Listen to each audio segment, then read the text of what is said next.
इस Lions club international के जो हमारे मुख्य कार्यक्रम लिए गए हैं सर्विस के अंतर्गत, उसमें पर्यावरण एक मुख्य विषय है। और जो इस समय स्थिति है पूरे संसार में, उसमें पर्यावरण की चिंता न करने के कारण जो कुछ विशेषज्ञों का कहना है कि आज की ये स्थिति हुई है। लायंस क्लब अपने सभी यूनिट्स के साथ, सभी सदस्यों के साथ कई वर्ष पूर्व इस पर्यावरण के प्रति चिंता व्यक्त करते हुए कार्यक्रम करना प्रारंभ कर दिया। आज के इस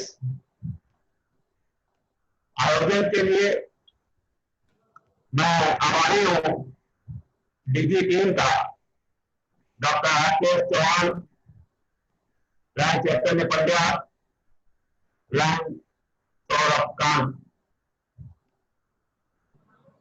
और हमारे गैस के district coordinator line मकुललाल Tandon ji का। इन्होंने विशिष्ट सोच के साथ इस कार्यक्रम को आयोजन करने का उनको ग्रीन सिग्नल दिया। मुझे विश्वास है कि आप सब लोग आज के इस कार्यक्रम से अवश्य कुछ जानकारी करेंगे और उनको अपने जीवन में अवश्य उपयोग करेंगे। हमारे साथ इस समय तो मैं देख सका हूं कि डीजी दीपक अग्रवाल जी, कुंवर बीएम सिंह जी, एसपी पांडे जी जुड़ चुके हैं। अब मैं अपने डिस्ट्रिक्ट गवर्नर डॉक्टर आर.के.एस. चौहान से अनुरोध करता हूं इस कार्यक्रम को शुभारंभ करने की घोषणा करें। डॉक्टर आर.के.एस. चौहान। हेलो, मेरी आवाज आ रही है मेहता जी? आ रही है। धन्यवाद मेहता जी। आज एक बहुत बड़ा त्योहार है हमारे मुस्लिम भाइयों का, उनको मैं बधाई दूंगा ईद की, बकरीद की। आने वाले हिंदुओं के त्योहार की भी बधाई दूंगा, रक्षाबंधन। और मैं अपने सभी, खास तौर से एमसीसी जो हमारे जुड़े हुए हैं, क्षितिज भाई हमारे अपने हैं, वो सभी पीडीजीज जो जुड़े हुए हैं, एक एक का नाम लेना मुश्किल है। हमारे जो गैट टीम है हमारी, बहुत ही बढ़िया गैट टीम काम कर रही है। डीजी टीम जो मेरी है लाजवाब है, सभी लोग। कैबिनेट टीम लाजवाब है, जिसकी मैं बहुत प्रशंसा करता हूं। और हमारे जो जोन रीजन, जो हमारे डिस्ट्रिक्ट के जो चेयरपर्सन्स हैं, जो आज बोलेंगे भी एक दो लोग, आज दो लोगों का बहुत महत्वपूर्ण इस पे एक उनकी भागीदारी रहेगी। इसके अलावा सभी हमारे लॉयन ब्रदर्स और लॉयन सिस्टर्स, लॉयनेस सिस्टर्स, सभी जो लोग भी हैं, प्रेसिडेंट, सेक्रेटरी, ट्रेजरर, सभी को मेरा सशक्त प्रणाम और उनकी भागीदारी के लिए उनको बहुत बहुत धन्यवाद। मैं डॉक्टर आर.के.एस. चौहान, डीजी 321E, इस 8वीं जो हमारी अध्ययन है, 8वां अध्याय जो है अध्ययन का, उसके शुरू होने की घोषणा करता हूं। धन्यवाद। जय हिंद, जय लॉयनवाद। धन्यवाद डॉक्टर साहब, आपने अपने बच्चों से हम सबका बहुत उत्साहवर्धन किया। आपका इस बीच हमारे साथ एमपी 321 के chairman, multiple council chairman doctor Kshitij Sharma ji जुड़ चुके हैं। हम आपने स्वागत कर दिया, थैंक यू जी। और हमारे विशेषज्ञ डॉक्टर प्रतीक श्रीवास्तव भी जुड़ चुके हैं। आपका स्वागत है डॉक्टर साहब। इस विशेष पर्यावरण आयोजन के लिए हमारी क्या योजना है, भविष्य की हमारा क्या सोच है, इसके बारे में जानकारी देने के लिए और अपने विचार प्रकट करने के लिए मैं डिस्ट्रिक्ट के एनवायरमेंट चेयरपर्सन सतीश चंद्र टंडन जी को आमंत्रित करता हूं। सतीश टंडन जी, पर्यावरण चेयरमैन। थैंक यू सर, नमस्कार। आज के इस अध्ययन 8 में हम अपनी पर्यावरण टीम की तरफ से अपने गवर्नर साहब का, अपने गैट टीम का और अपने जीएसटी कोऑर्डिनेटर साहब का, और साथ में हमारे बीच में जो हमारे एमसीसी साहब हैं उनका, अपने सारे पीडीजीज का, अपने सभी लाइन साथियों का स्वागत करते हैं और उनको अपनी शुभकामनाएं देते हैं, हरी भरी शुभकामनाएं देते हैं कि इस वर्ष हम लोग का काम अच्छा हो, पहले से बेहतर हो। पिछले साल हम लोग, एक खुशी की बात यह है कि 1379 एनवायरमेंटल एक्टिविटीज करके हम लोग अपने MD 321 में प्रथम स्थान पर थे। 14,000 से अधिक पेड़ लगाए थे। कई एनवायरमेंटल एक्टिविटीज ऐसी हुई थी कि जिसमें हमारे मंडल के सभी क्लबों ने, अधिकतर क्लबों ने भागीदारी किया था और रिपोर्टिंग भी उसकी अच्छी किया था, जिसका नतीजा यह था कि हम लोग अपने मल्टीपल डिस्ट्रिक्ट 321 में प्रथम स्थान पर रहे। हमारी कोशिश होगी, हमारा आह्वान भी है, आप सबसे अनुरोध भी है कि हम अपनी उस स्पिरिट को बरकरार रखें और फिर से, अभी तो फिलहाल हम लोग नंबर 1 चल रहे हैं एनवायरमेंट में, लेकिन पूरे वर्ष हम अपनी इस स्थिति को बरकरार रखें। ये तो कुछ थोड़ी सी बात जो है पोजीशन की और आंकड़ों की हो जाती है, लेकिन हम ये देखते हैं कि लायंस क्लब इंटरनेशनल ने जो प्रमुख 5 विषय लिए हैं, उसमें एक पर्यावरण को लिया है। हम अपने लायंस साथियों से कहना चाहेंगे कि हम पर्यावरण संरक्षण की तरफ ध्यान क्यों दें, ये वो जरूर सोचें। वो इस चीज को सोचना बहुत जरूरी है आज की डेट में, क्योंकि भारत की स्थिति यह है कि जहां पर पॉपुलेशन 133 करोड़ 140 करोड़ पहुंच रही है, वहां केवल 28 पेड़ प्रति व्यक्ति आते हैं। जबकि अगर हम अपने बगल में चले जाएं, चाइना में, जहां की पॉपुलेशन हमसे अधिक है, और वहां पर भी जो पेड़ों की संख्या प्रति व्यक्ति आती है, अगर यूएनओ के जो है आंकड़ों पर विश्वास किया जाए तो 102 पेड़ वहां पर हैं प्रति व्यक्ति। उस हिसाब से अगर हम देखें तो हम बहुत पीछे हैं, और उसका कारण है कि हमारे कॉन्सेप्ट रहा, हम कोई किसी व्यवसाय पर आक्षेप नहीं करना चाहते, लेकिन हमारे कॉन्सेप्ट रहा कि एक व्यवसाय रहा लकड़हारे का, कि वो कुल्हाड़ी लेकर के जाता है जंगल में, लकड़ी काट कर लाता है, बेचता है। ये कॉन्सेप्ट तो हमारे पास आया और उसका हमने भरपूर दोहन किया, भरपूर उपयोग किया, अपने पर्यावरण का, अपने वृक्ष का, अपने जंगल का। लेकिन पेड़ लगाने पर शायद हमारी पिछली 1-2 पीढ़ियां कहीं ना कहीं चूक गई। उसका रीजन रहा कि अर्बनाइजेशन बहुत ज्यादा हुआ, पॉपुलेशन का दबाव रहा, लोगों को रहने की जगह चाहिए, मकान चाहिए, और उसमें अपनी जो नैतिक जिम्मेदारियां थी वो शायद हम भूल गए।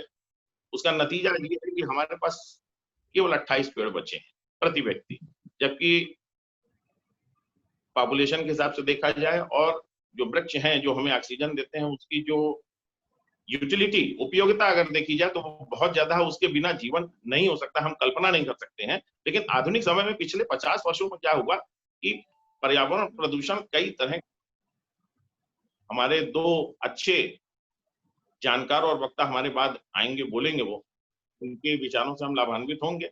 लेकिन हम देख रहे थे कि जो थोड़ा सा अगर हम लोग ध्यान दें तो हमारे चारों तरफ जो प्रदूषण है, जो पिछले 50 वर्ष या 100 वर्ष हम कह लें हमने किया है, वो वायु प्रदूषण है, जल प्रदूषण है, भूमि प्रदूषण है, ध्वनि प्रदूषण है, प्रकाश प्रदूषण है, और एक नया और आ गया है, रेडियोधर्मी प्रदूषण है।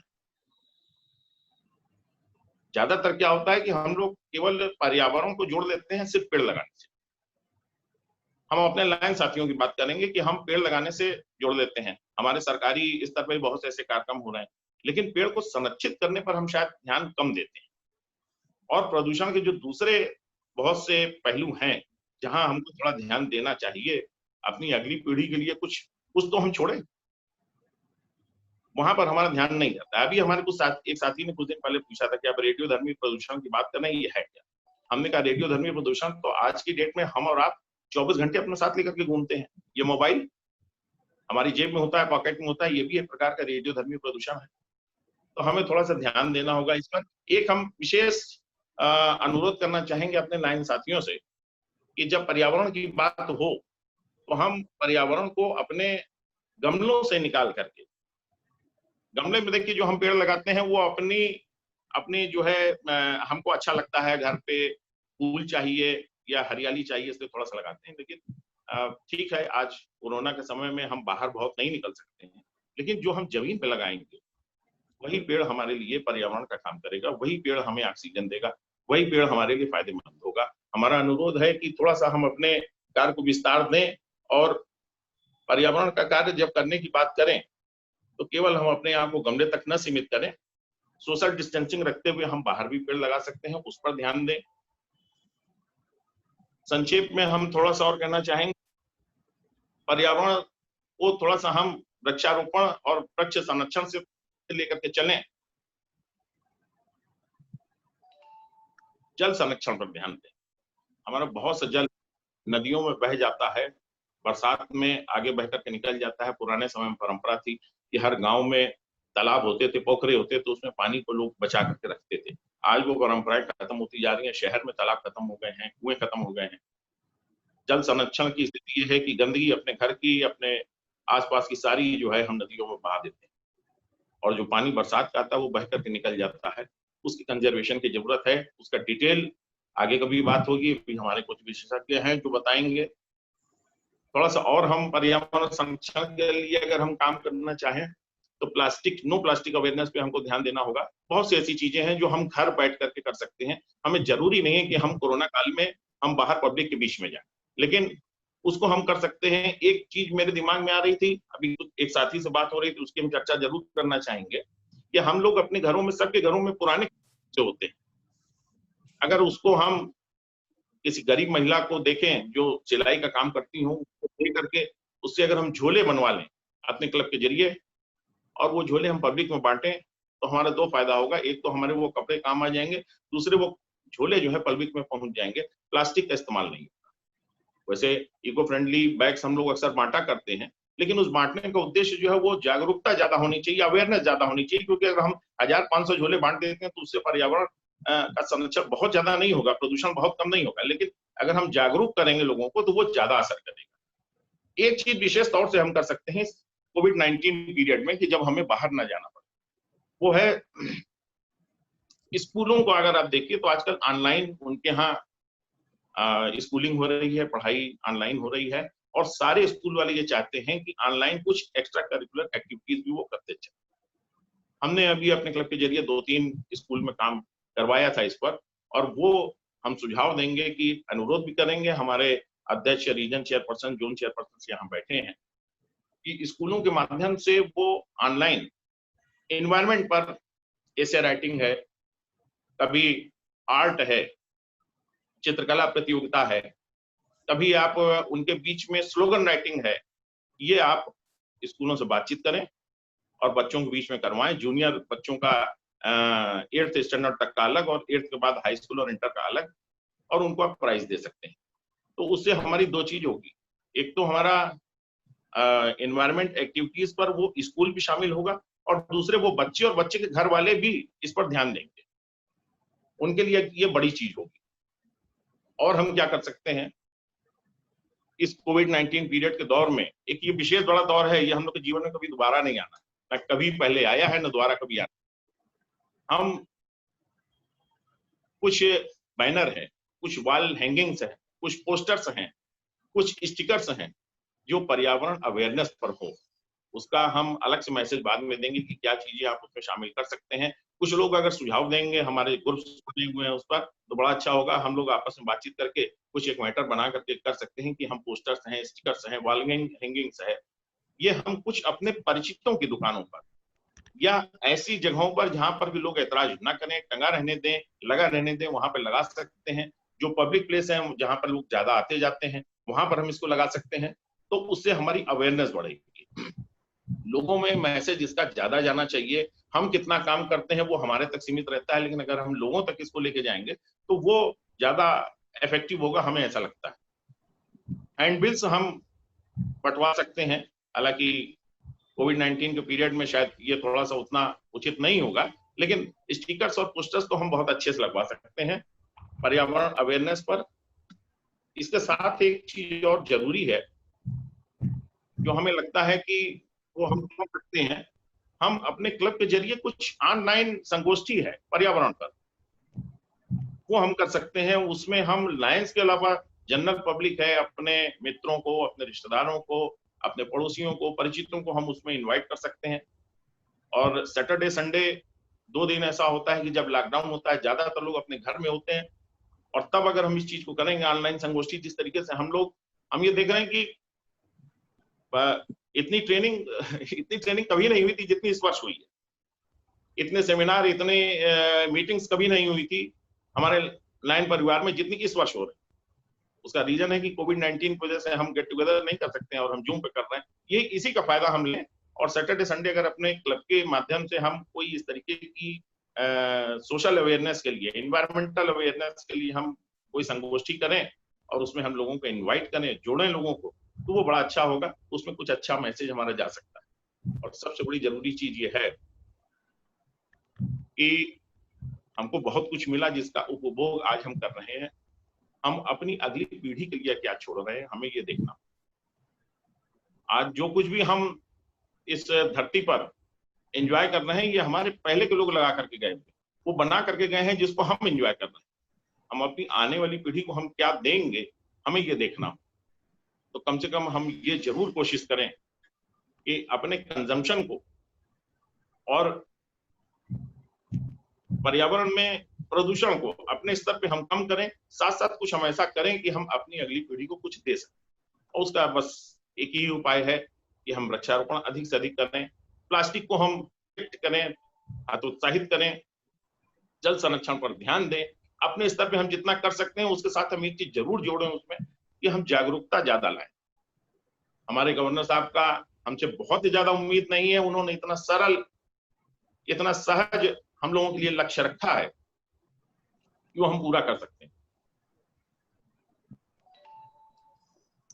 हम लोगों ने पिछले साल पूरे मंडल में 14,000 से अधिक पेड़ लगाए थे, जबकि इस वर्ष गवर्नर साहब ने प्रति क्लब केवल 80 पेड़ की डिमांड की है, केवल 80 पेड़ का टारगेट रखा है। लेकिन हमें ये ध्यान देना होगा कि 80 पेड़ हमारे वो हो जो हमको ऑक्सीजन देते हैं, जो हमको छाया देते हैं, जो आगे चल करके जब भी कभी, अभी नहीं 200-500 साल के बाद अगर वो गिरे तो हमें लकड़ी भी दे जाएं। वो हमारे पीपल हैं, बरगद है, पाकड़ है, नीम है, अमलतास है, गुलमोहर है, इस तरीके के बड़े पेड़ हम लगाएं जो हम अपने गमले में या आसपास हम छोटे बहुत पेड़ लगाएंगे ना, वो हमारे लिए हमें देखने में अच्छे लगेंगे, लेकिन हमारे पर्यावरण के लिए वो ठीक है, हरियाली तो दिखेगी लेकिन उतना अच्छा काम नहीं करेगी जो बड़े पेड़ है। तो हमारे गवर्नर साहब का जो लक्ष्य है वो 80 पेड़ अगर उन्होंने दिया है तो हमें मालूम है कि हमारे क्लब उससे ज्यादा लगा सकते हैं, लेकिन उनका 80 पेड़ का टारगेट कहने का अर्थ सिर्फ इतना है कि हम बड़े पेड़ लगाएं, जो पेड़ बड़े हों हम वो लगाएं, उसी की गिनती हम 80 पेड़ में करें। और हमारे जोन चेयरपर्सन यहाँ पर होंगे, उनसे हमारी बातचीत होती रहती है। ज्यादा नहीं लक्ष्य रखा है हमारे गवर्नर साहब ने, प्रति जोन उन्होंने केवल 200 पेड़ का टारगेट रखा है और प्रति रीजन 400 पेड़ का टारगेट रखा है। जल संरक्षण पर हर क्लब से केवल एक एक्टिविटी और एक संगोष्ठी की उम्मीद है, ऐसा उनका चाहना है, ऐसा उनका कहना है। और नो प्लास्टिक काल पर हम कम से कम 2 एक्टिविटी, लेकिन एक ठोस, एक अच्छी एक्टिविटी जो हम करें। हमें मालूम है कि इससे ज्यादा हम करेंगे, लेकिन जो कुछ हो वो हमारा आह्वान यही है। हमारे बाद हमारे 2 विशेषज्ञ भी हैं, हम इसको पहले भी कह चुके हैं 2-3 बार, हम उनको सुनना चाहेंगे। हमारी यहाँ की बातचीत होती रहती है, लेकिन हम एक बात कहना चाहेंगे कि कोविड-19 का पीरियड चल रहा है, दिक्कतें बहुत हैं, हर किसी के सामने दिक्कत है। निकलना, कोई मीटिंग करना, कोई गेट टुगेदर करना वो कठिन हो रहा है। हमारे कुछ उत्साही साथी बहुत अच्छा काम कर रहे हैं, कुछ उत्साही क्लब बहुत अच्छा काम कर रहे हैं। हम उनसे अनुरोध करेंगे, उनसे करबद्ध निवेदन करेंगे वो डिस्टेंसिंग को मेंटेन रखें। शायद डिस्टेंसिंग थोड़ी सी कहीं ना कहीं उत्साह में हमारी कम हो जाती है। हमारा काम होगा, हमें पूरा विश्वास है कि हम लोग फिर आगे रहेंगे, इस मल्टीपल डिस्ट्रिक्ट में ही नहीं, इंडिया में हम नंबर 1 रहेंगे सर्विस सेक्टर में। केवल पर्यावरण में ही नहीं, बाकी सारे सर्विस सेक्टर को मिलाकर के हम लोग की कोशिश होगी कि हम नंबर 1 रहें। लेकिन उसके लिए कुछ काम करें, केवल आंकड़ों का खेल ना खेलें, ये हमारा व्यक्तिगत अनुरोध है। सिर्फ इतना कहना चाहेंगे कि जो कुछ भी कार्य करें वो कुछ ऐसा करें कि एक माइलस्टोन साबित हो इस वर्ष, और जो कुछ हम लोगों ने पिछले साल किया है उससे थोड़ा सा आगे बढ़कर के करें, ये हमारी उम्मीद है। कुछ पर्यावरण प्रदूषण क्यों होता है, उसका क्या निवारण हो सकता है, हमारे विशेषज्ञ बैठे हैं, उनको सुनेंगे। इन्हीं शब्दों के साथ हम अपनी बात को समाप्त करते हैं। जय हिंद, जय लानवाद, और धन्यवाद अपने गवर्नर साहब को और धन्यवाद अपने जीएसटी कोऑर्डिनेटर को कि उन्होंने अपनी बात हमें रखने का मौका दिया। Thank you. धन्यवाद सतीश जी, आपने डिस्ट्रिक्ट के एनवायरमेंट रिलेटेड प्लान्स को अच्छी तरह से समझाया। लास्ट ईयर इंटरनेशनल ने एनवायरमेंट की चिंता करते हुए करीब 25 पॉइंट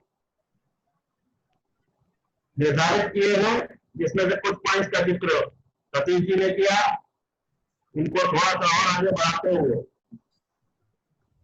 मैं बताना चाहता हूं कि एनवायरमेंट के अंदर सार्वजनिक स्थलों की सफाई ये भी आता है, और green habit in daily life, कम से कम ग्रीनरी का उपयोग करें अपनी आवश्यकता के लिए और उसको बढ़ाएं, उसको खत्म करने की कोशिश न करें। Reusable bottles, cups, coffee mugs उपयोग करें instead of paper and other. LED bulbs का बहुत उनका प्रोग्राम चला गवर्नमेंट ऑफ इंडिया से, जो एनर्जी। मेहता जी माइक से थोड़ा पीछे हो जाएं प्लीज।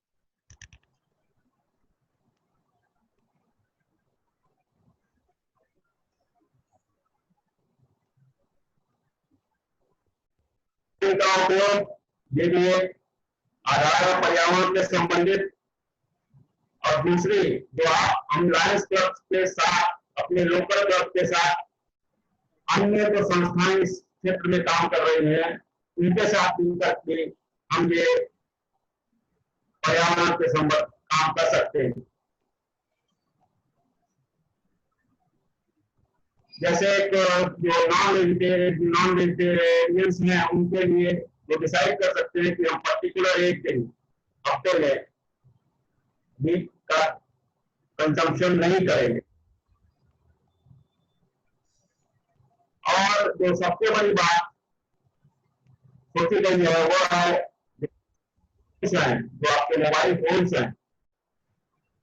आप जनरली आजकल लोग 4-2 साल में बदल देते हैं, तो आपके जो पुराने मोबाइल फोन्स हैं उनको डंप करने की जगह उनको देखें, अगर वो काम कर रहे हैं तो किसी संस्था को दें जो कि जरूरतमंद को वो फ्री में उपलब्ध करा सकती है। हम लोगों ने जो डीजी टीम है और डिस्ट्रिक्ट कोऑर्डिनेटर है, उनके साथ बैठ करके हम लोगों ने जो वक्ताओं को सुना, उसमें जो हमारे नेक्स्ट वक्ता है वो लायंस क्लब, उन्होंने पिछले 2 साल में बहुत अच्छा काम किया है, यूनिक काम किया है। और अभी भी जो ये विषयों पर स्थिति चल रही है उसमें भी वो लगातार काम कर रहे हैं। उनकी एक सोच है, उस सोच को उन्होंने कैसे इम्प्लीमेंट किया, कैसे उसको आगे बढ़ाया, और उनका लायंस से बहुत पुराना संबंध नहीं है, लेकिन फिर भी उन्होंने उनको एनवायरनमेंट से संबंधित बहुत ऊपर पहुंचाया है अपने इस वर्टिकल में अपने काम के द्वारा। वो और कोई नहीं, हमारे इस वर्ष की जोन चेयरपर्सन राय मैथिली सिंह जी हैं, जो कि अपने व्यक्तिगत प्रयास और अपने सदस्यों के प्रयास के साथ इस कार्यक्रम को कर रही है। उनकी अपनी एक संस्था बस्ता फाउंडेशन, वह भी समय समय पर कुछ काम करते रहते हैं उन्हीं सब कार्यक्रमों में।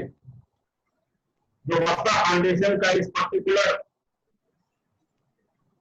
पेंडेमिक के पीरियड में जो कार्य हमको अच्छा लगा, वह था बेसहारा पशुओं के लिए चारा और पानी की व्यवस्था करना। हम लोगों ने दान, मेडिसिन इत्यादि बहुत कुछ काम किए, लेकिन इस विषय पशुओं के लिए सोच का काम ये मैथिली सिंह जी ने या उसको लगातार चालू रखा। मैं आमंत्रित करता हूँ राय मैथिली सिंह जी को कि अपने अनुभवों से हम सबको लेखित करें और बताएं कि कैसे हम आज के इस पीरियड में और आने वाले समय में इस पर्यावरण को और आगे, इसके अवेयरनेस को और आगे ले जा सकते हैं। राय मैथिली सिंह जी।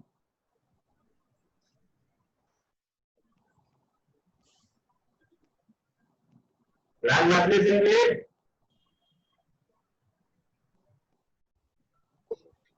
धन्यवाद सर, मुझे आमंत्रित करने के लिए। धन्यवाद डिस्ट्रिक्ट गवर्नर महोदय, मुझे ये चांस देने के लिए। आप सभी का धन्यवाद जो भी हमारे मंडल के पुरोधा हैं। मेरे काम को आपने समझा, वर्षों की तपस्या को समझा और आज इस काबिल समझा कि मैं मंडल को अपना संबोधन दूं। मैं बहुत धन्यवाद आप सबका करती हूँ। देखिए, इस समय कोरोना काल है, कोविड काल है, उसी पे फोकस करके मैं बात करना चाहूंगी। अगर आप किसी भी काम को करना चाहते हैं तो वो आप कर सकते हैं और घर बैठे भी कर सकते हैं। सबसे पहले हमें याद रखना होगा कि हम लायंस क्लब में या किसी भी सेवा संस्था में सिर्फ उसका मुख्य उद्देश्य सेवा को लेकर जुड़े हैं। मिलना जुलना सब कुछ अच्छी बात है, तो थोड़ा सा समय दिन का अगर हम देंगे, अपना थोड़ा सा समय जो खाली समय है अपना थोड़ा सा सोचे कि हम कैसे किस दिशा में क्या कर सकते हैं। जैसे आज पर्यावरण का मुद्दा है तो मैं पर्यावरण के बारे में बताना चाहूंगी, मैं कैसे पहल कर रही हूँ। मैं अपने बारे में बताना चाहती हूँ कि आप सबके पास कुछ ऐसे मेंबर्स जरूर हैं जिनका स्कूल्स में, ऑफिसेस में जाना आना हो रहा है। इस कोरोना काल में भी वो अपने ऑफिसेस का मूवमेंट रख रहे हैं, स्कूल्स का मूवमेंट रख रहे हैं। तो उन सदस्यों को आप देखें या उनके रिलेटिव्स को देखें, उनको पौधे उपलब्ध करा दें। पौधे उपलब्ध कराने में भी मैं ये कहना चाहूंगी कि एक पर्सनल तो आपके यहाँ वर्कर आता ही होगा घर के अंदर, उसको नर्सरी तक भेजे, पौधे मंगा लें। और जो भी पर्सनल अपने ऑफिस में जा रहा है या अपने स्कूल में जा रहा है, मैं आपको बताना चाहूंगी कि करीब 1,500 पौधे अब तक हमने 1,500 पौधे, बड़े वृक्ष वाले पौधे हमने स्कूल्स को पहुंचा दिया है, जो कि हमारा अगले महीने का भी कार्यक्रम होगा। पिछले महीने में आपने देखा 20 से 25 दिन हमने पर्यावरण की ही गतिविधियां करी हैं वसुधा में। तो मैं वसुधा की बात इसलिए नहीं कर रही हूँ कि मेरा क्लब है मैं अच्छा कर रही हूँ या कुछ ऐसा, मैं एक उदाहरण दे रही हूँ कि कैसे हम काम कर सकते हैं इस पीरियड में भी। हमें हताश और निराश नहीं होना है, बस दिन का सिर्फ 15 से 20 मिनट की सोच दीजिए, आपको रास्ते निकलते नजर आए। कोई भी पर्सन आपका नर्सरी तक जाए और पौधे वहां तक पहुंचा दे।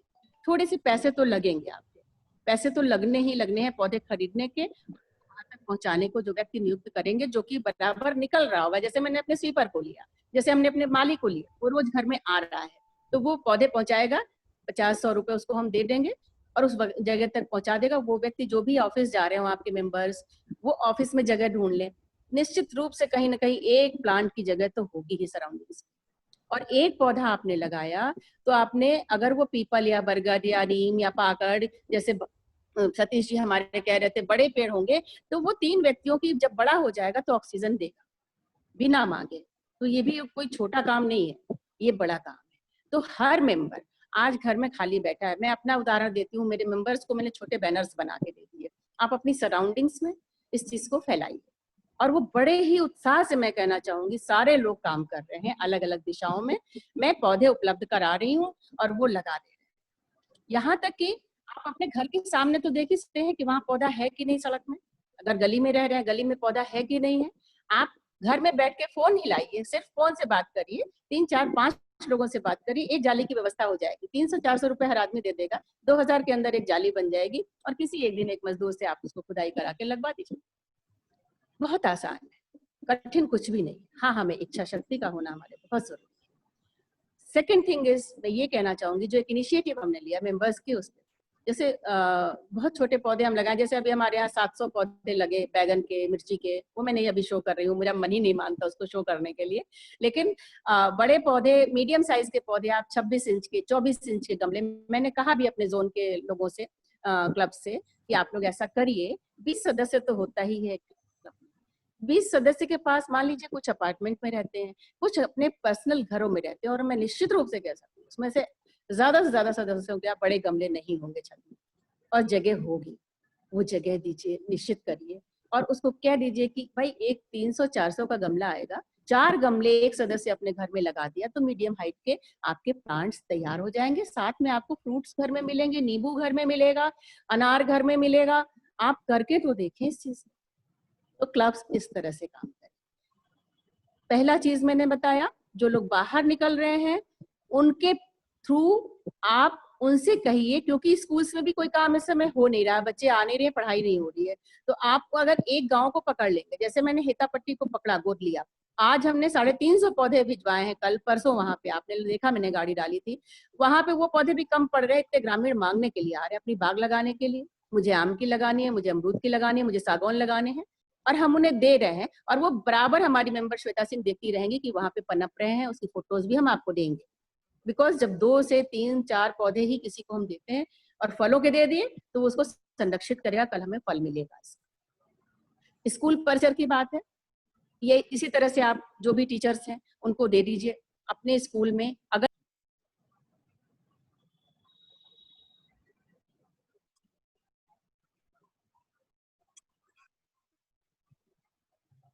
आवाज चली गई है मैथिली जी की।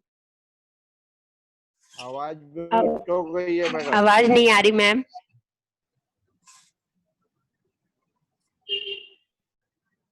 तो स्कूल में पढ़ाई नहीं हो रही है, जो भी प्रधानाध्यापक है अपने यहाँ या टीचर्स हैं आपके मेंबर्स, उनको आप प्रेरित करें, वो अपने अगल बगल के भी 2-4 स्कूलों को ढूंढे। हर स्कूल में बाउंड्री है आजकल, करीब करीब हर स्कूल में बाउंड्री है, और एक प्यून जरूर होता है, प्यून नहीं होता है अगर बनाने होती है, या आप खुद जाए रोज उसमें पानी डाल दें। तो इस तरह से हम तमाम पौधे लगा सकते हैं, कुछ भी कठिन नहीं, बस मन में एक इच्छा शक्ति होना चाहिए। दूसरी चीज, जो मोबाइल्स की बात करी, मोबाइल से हम दूर नहीं रह सकते। आज मोबाइल है तभी हम ऑनलाइन कर रहे हैं, और हमने अपने क्लब के थ्रू एक प्रोग्राम हमने शुरू कर दिए हैं। हमने अभी तक 4000 बच्चों को और उनके पेरेंट्स को मिलकर के 1200 मुस्लिम महाप्रभु के डाला भी था मैंने, उसमें हम लोग जागरूकता कर रहे हैं। तो हमको घर बैठे बहुत अच्छा प्लेटफॉर्म मिल गया है, बस हमें कांटेक्ट बढ़ाने हैं, और कांटेक्ट हमारे पास है स्कूल्स के। I know each and every club have at least one member teacher, और नहीं तो वो कहीं के प्रबंधक हैं। तो आप बस ये करिए कि जो ऑनलाइन क्लासेस चल रहे हैं उसमें अवेयरनेस शुरू कर दीजिए। उनसे आधे घंटे 20 मिनट का, सिर्फ ज्यादा टाइम नहीं चाहिए, बहुत बोलने से कुछ नहीं होता है, बस आधे घंटे 20 मिनट का, और इन बातों को रिपीट करिए, इंसान करे। नरेंद्र जी ने एक बहुत अच्छी बात करी कि आसपास की सफाई, इस समय में तो सफाई का और भी महत्व बढ़ गया है। आप अपने आसपास इर्द गिर्द, ज्यादा नहीं लेता है स्वीपर, 150 रुपए लेता है, अगर कहीं कोई गंदगी है उसको साफ करना। ये भी स्वच्छता भी एक बहुत जरूरी इन्वॉल्वमेंट का पार्ट है। आप लोगों को जागरूक करिए कंपोस्ट खाद बनाने के लिए, ताकि घर का गार्बेज जो है, आपका किचन का जो गार्बेज है, वो कंपोस्ट बन के उसमें होता रहे। मैंने अपने घर में कर रखा है, आप लोग भी अपने अपने घरों में करिए, अपने गमलों में खुद से खाद बना के डालिए, और कचरा बाहर नहीं जाएगा, आपका जैविक खाद बनेगी आपकी। तीसरी चीज, जिसके भी घर लॉन है या कुछ भी है, पेस्टिसाइड्स इसका उपयोग न्यूनतम कर दीजिए। घरों में आप रोज के रोज सैनिफ्रेश और ये सारी चीजों का उपयोग कम से कम न्यूनतम कर दीजिए। कोशिश करिए कि जो भी मशीन का पानी है, सोप वाला ये है, उससे ज्यादातर कभी कभी मिनिमाइज कर दीजिए। ये बहुत बड़ी क्षति हमारी जमीन को, हमारी अंडरग्राउंड वाटर लेवल को, वाटर को, सब चीज को बहुत बुरी तरह से प्रभावित करें पेस्टिसाइड्स। हम अपने से भी ये सेवा कर सकते हैं, अपने को थोड़ा जागरूक करें कि कैसे हम, और सब कुछ दिया है नेट पे आपको, कैसे हर्बल आप चीजें बना लेंगे, कैसे नीम की जो कौड़ियां होती हैं उसके अंदर जो दाने होते हैं उनको पीस के कैसे आप अपने गमलों में डाल सकती हैं। आपको वैसी फर्टिलाइजर्स की जरूरत नहीं पड़ेगी, पेस्टिसाइड्स की जरूरत नहीं पड़ेगी। कैसे आप अपने सब्जियों का जो पानी, जैसे केले के छिलकों को बाल लिया आपने, उसको अपने गार्डनिंग में कर सकती है। ये भी एक सेवा ही है। अगर आप अपने घर से ही कमी कर सकते हैं तो ये कोरोना काल में घर बैठे एक सेवा है। आप मत डालिए। कटिंग करेंगे, अभी आप ग्रूमिंग करेंगे पौधों की, तो उसमें कीड़े लगने लगते हैं, फूलों में लगने लगते हैं। सब कुछ जैविक पे आ जाइए। बहुत समय नहीं लूंगी क्योंकि विस्तार में नहीं जाऊंगी। आपको नेट पे जैविक पेस्टिसाइड्स का, जैविक खाद का, हर चीज का गुण मिल जाएगा। तो ये तो हम कर सकते हैं ना, ये अपनी सेवा से। दूसरी बात, गमलों की बात, जहाँ तक गमलों में हम मीडियम हाइट के पौधे लगाएं, और चूंकि और कुछ नहीं तो अपने 10 गमले ही बढ़ा लें जिसके घर में नहीं लगे। अपने मेंबर्स को कहिए, सारे क्लब्स अपने मेंबर्स को कहिए। अब ये नहीं कि हम रोज वही काम करें, रोज हम तुलसी का पौधा डाल दें, लगा दें और उसके पास फोटो खिंचा लें, वो भी अच्छा नहीं लगता है। उसके साथ में जब आप एक वृक्ष अपनी सड़क की गली में या पार्क में एक प्लांटर लगा के उसके अंदर सेफली लगा देंगे, और वो जब बड़ा होगा, कभी भी एक ही फोटो आप डालेंगे, देखिएगा सारा ग्रुप आपकी वाह वाह करेगा, क्योंकि वो पौधा बड़ा हो रहा है, बड़े होते लोग देख रहे हैं उसको, और वो काम का है। वो कभी 3 लोगों की प्राणवायु देगा, बिना मांगे देगा। और मत्स्य पुराण में मैं सबसे कहती हूँ कि 10 पुत्रों के बराबर एक वृक्ष का महत्व है। रही बात वाटर कंजर्वेशन की, इसकी भी शुरुआत हम अपने घरों से कर सकते हैं। इस समय हमारे पास वक्त ही वक्त है। हम घर में बैठे हैं, दुकानें बंद हैं, अधिकतर लॉकडाउन चल रहा है, कहीं कहीं कुछ है। हम अपने घर से ही सोच के सब कामों को, सबसे पहला क्या करना है कि मेंबर्स को कहना है कि 24 से 26 इंच के गमलों में सब लोग अपने घर में कुछ पौधे, नींबू, अनार, इस तरह के आम के लगा लीजिए मीडियम हाइट। आपके पास समय है और कोई इसमें बहाना नहीं है। हर आदमी, हम लोग वेल ऑफ हैं, सबके घर में 1-2 नौकर चाकर आते जाते हैं, जो कि उनको रोज निकलना ही है, कोरोना में भी निकलना ही है काम के लिए। मंगाइए उनसे खाद, मंगाइए उनसे पौधे और गमले और लगवा दीजिए, उनकी भी एक अलग से अर्निंग हो जाए। तीसरी चीज है कि जितने भी डिटर्जेंट्स वगैरह हैं उसको हम मिनिमाइज करें, मतलब बिना वजह का कम से कम प्रयोग करें, अस्तेय पे चले, कम से कम प्रयोग करें। नहीं जरूरत है तो मत करें प्रयोग। ये बड़ी चीज है कि हम अपने पर्यावरण को सुरक्षित और संरक्षित रखते हैं। बड़े पेड़ों की बात हो गई कि आप ग्रामीण जगहों को ढूंढें। हर किसान लालायित है हमें कहीं से फ्री के पेड़ मिले। आप ज्यादा मत दीजिए, जिसके पास बाउंड्रीज है उनको दीजिए, ज्यादा मत दीजिए। 3-3, 4-4 पौधे पर कृषक दे दीजिए। वो लोग आप अगले साल देखेंगे उसको पालेंगे। हमें याद है, अनुभव की टीम ने पिछले साल किया था, मैं वसुधा की बात नहीं करूंगी, पिछले साल प्रकाश जी ने किया था प्रेसिडेंटशिप में। वो बहुत सुंदर प्रोग्राम लगा था मुझे। वो गांव तक गए थे, उन्होंने लगाया था, बहुत ही खूबसूरत लगा था। और आज वो पौधे सारे पल गए होंगे, मुझे पूरा विश्वास है मुझे। और मधुबाला भाभी से मेरा अनुरोध है कि उसको जरूर डालेंगे, इंस्पिरेशन मिलती है। हाँ मैथिली जी, बिल्कुल। हाँ, बड़े हो गए होंगे भाभी तो प्लीज डालिएगा, इंस्पिरेशन बिल्कुल बिल्कुल बिल्कुल बिल्कुल। हाँ, मैं इसीलिए डालती रहती हूँ, कोई कुछ भी कहता है मैं फोटोज डालती रहती हूँ। बहुत अच्छा लगा कि आपने लोग बताया। इंस्पायर होना चाहेंगे भाभी, वो इंस्पिरेशन उसको मिलेगी। वो बिल्कुल। प्रोग्राम आपका मुझे बहुत अच्छा लगा था, जेन्युइन था, जैसे दादा करते हैं, अरविंद दादा करते हैं, तो दिखाते हैं, दिखाना चाहिए बाद में कि हमने क्या किया, वो क्या दिख रहा है, तो उससे बाकी क्लब्स को इंस्पिरेशन मिलती है। बिल्कुल। तो ये इतना कठिन भी नहीं है जितना हम समझ रहे हैं कि कोरोना है, हमें बैठ जाना है। सर्विस तो होनी है ना, हम तो इसीलिए जुड़े हैं इस प्लेटफॉर्म से। तो पहली बात, बड़े पेड़ पे ध्यान दीजिए और कोशिश करिए गांव का कोई व्यक्ति, एक गांव में आप घुस जाइए, आपके 100 पेड़ आसानी से वहां लग जाएंगे।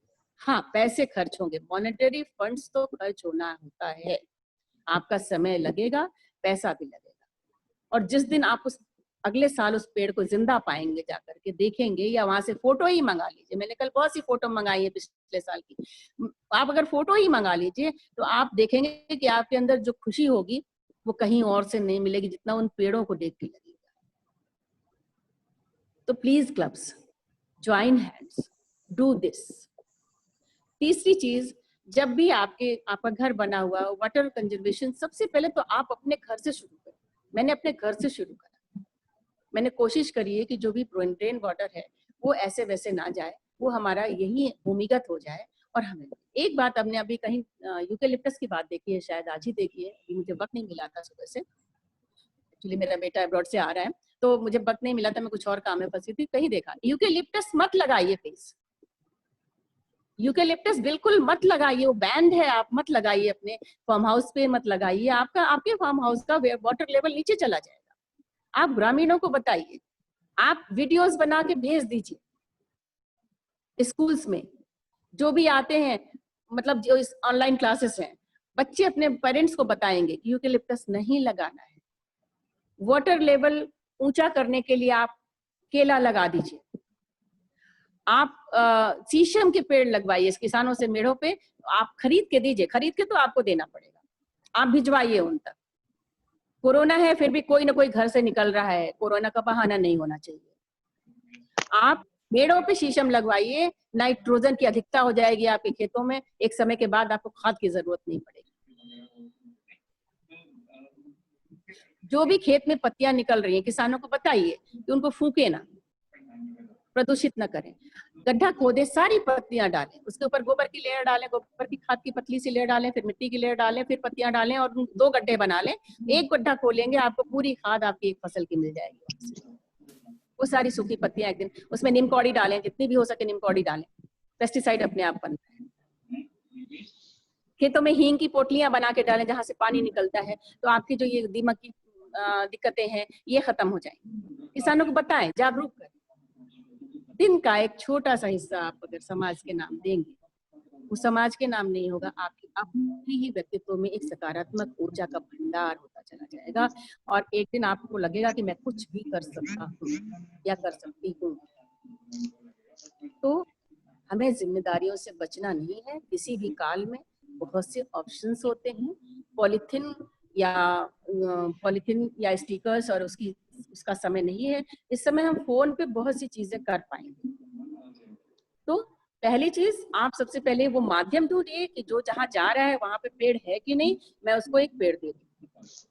आपको मैं बताना चाहूंगी, मेरी बहन गोंडा में पीसीएस है, वो अपनी गाड़ी में रोज 5 पौधे कम से कम लेके जाती है। और वो 5 पौधे वो कोई भी जिस स्कूल की है, विद्यालय निरीक्षक है, तो वो जिस भी स्कूल में जाती है, उस स्कूल में रसोइयां है, वो है सब उसको जान गए कि ये पेड़ वाली मैडम है, ये पेड़ बांटेंगे फ्री में। वो लेते हैं और अपने घरों में लगाते हैं। मैथिली जी, तरीके ईजाद कीजिए, प्रकृति है तो हम है। मैथिली जी प्लीज जी समाप्त कीजिए। कंक्लूडिंग। तो ये चीजें, ये तरीके आप जरूर यूज करेंगे। मंडल 321 सभी क्लब से मेरा निवेदन है, इन तरीकों को देखें करके और इसकी खुशी अपने अंदर लें। बैनर्स कम से कम बनवाएं, काम ज्यादा से ज्यादा करें। थैंक यू, सभी को धन्यवाद मुझे सुनने के लिए। धन्यवाद मैथिली जी।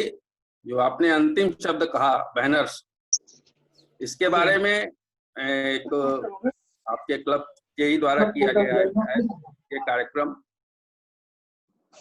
5 जुलाई को हमने अपने डिस्ट्रिक्ट में सभी लायंस से कहा था कि वो इस पेंडेमिक के पीरियड में कैसे सर्विस एक्टिविटी की जाए, उसके बारे में अपनी कुछ विशेष योजनाएं, यूनिक आइडियाज दें। हमको रिस्पांस तो मिला केवल 8 लोगों का, लेकिन उसमें से किसी ने भी कोई ऐसी आइडिया नहीं दी जिसको कि हम रेफरेंस में ले सकें। उसके बाद आपने ये ट्री प्लांटेशन के बारे में बात की और एंजल्स की सेक्रेटरी ने जो फ्लेक्स बैनर्स हैं उनको कैसे यूज किया जाए एनवायरनमेंट के लिए लेकर के उन्होंने एक पोस्ट व्हाट्सएप में दी थी। वो फ्लेक्स बैनर से छोटे छोटे थैले बना करके उसमें प्लांट्स रख करके वो डिस्ट्रीब्यूट कर रहे थे। ये कुछ चीजें हैं जिनको कि हम सभी मिल करके कर सकते हैं। और अब मैं आमंत्रित करने जा रहा हूं विषय विशेषज्ञ डॉक्टर प्रतीक श्रीवास्तव, जो कि असिस्टेंट प्रोफेसर हैं department of botany, CMP college, Allahabad university. 2008 में इन्होंने यूनिवर्सिटी ऑफ इलाहाबाद से ही बॉटनी में डॉक्टरेट किया और विशेष रहा इनका गंगा और यमुना में प्रदूषण वगैरह के संबंध में शोध। इनको 15 वर्ष का अध्यापन का अनुभव है और इन्होंने मिनिस्ट्री ऑफ एनवायरनमेंट और भारत सरकार के science and technology research board के साथ मिलकर के 85 लाख रुपए के योजना से इन्होंने रिसर्च किए हैं नदियों के ऊपर, जिसमें चंबल, यमुना और घाघरा। इनको युवा वैज्ञानिक भी प्रदान किया गया department of science and technology द्वारा। ये 3 शोधार्थियों को गाइड कर रहे हैं। इनके कई लेख आलेख पर्यावरण के ऊपर राष्ट्रीय और अंतर्राष्ट्रीय जर्नल्स में छप चुके हैं। डॉक्टर प्रतीक श्रीवास्तव अपने आप में एक आंदोलन बन चुके हैं और ये पर्यावरण के संदर्भ में अपने अनुभव के साथ हम और क्या कर सकते हैं, केवल वृक्षारोपण, पानी की साफ सफाई, आसपास की साफ सफाई ही केवल है या इससे भी आगे हम कुछ कर सकते हैं। मैं आमंत्रित करता हूं डॉक्टर प्रतीक श्रीवास्तव को। आइए डॉक्टर प्रतीक श्रीवास्तव। धन्यवाद सर। Good morning everyone. पहले तो मैं धन्यवाद देना चाहूँगा एमिनेंट ऑर्गेनाइजर्स का, doctor RKS Chauhan, mister Narendra Mehta, doctor Anand Kumar Srivastava, mister Satish Tandon ji. I am grateful for giving me this opportunity कि मैं यहाँ आऊँ और इस लेक्चर को डिलीवर कर सकूँ।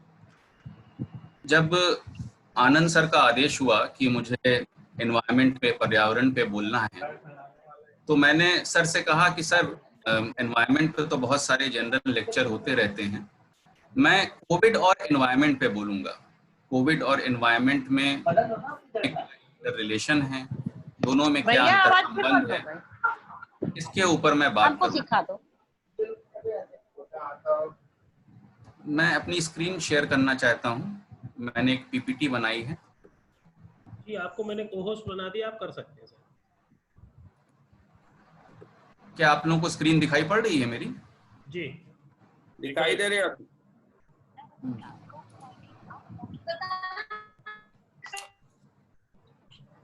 तो जैसा कि मैंने कहा कि कोविड और एनवायरनमेंट, अभी हम लोगों ने बात की, मैंने सुना एनवायरमेंटल अवेयरनेस के बारे में कि हम लोगों को एनवायरमेंटल अवेयरनेस फैलानी चाहिए। लेकिन एनवायरमेंटल अवेयरनेस उस प्रकार से नहीं फैल पाती है। ये प्रॉब्लम हम लोग देख ही रहे हैं, और सिर्फ इंडिया में नहीं, पूरे विश्व में उस प्रकार से जैसा कि हम चाहते हैं कि एनवायरमेंटल अवेयरनेस फैले, नहीं फैल पाती।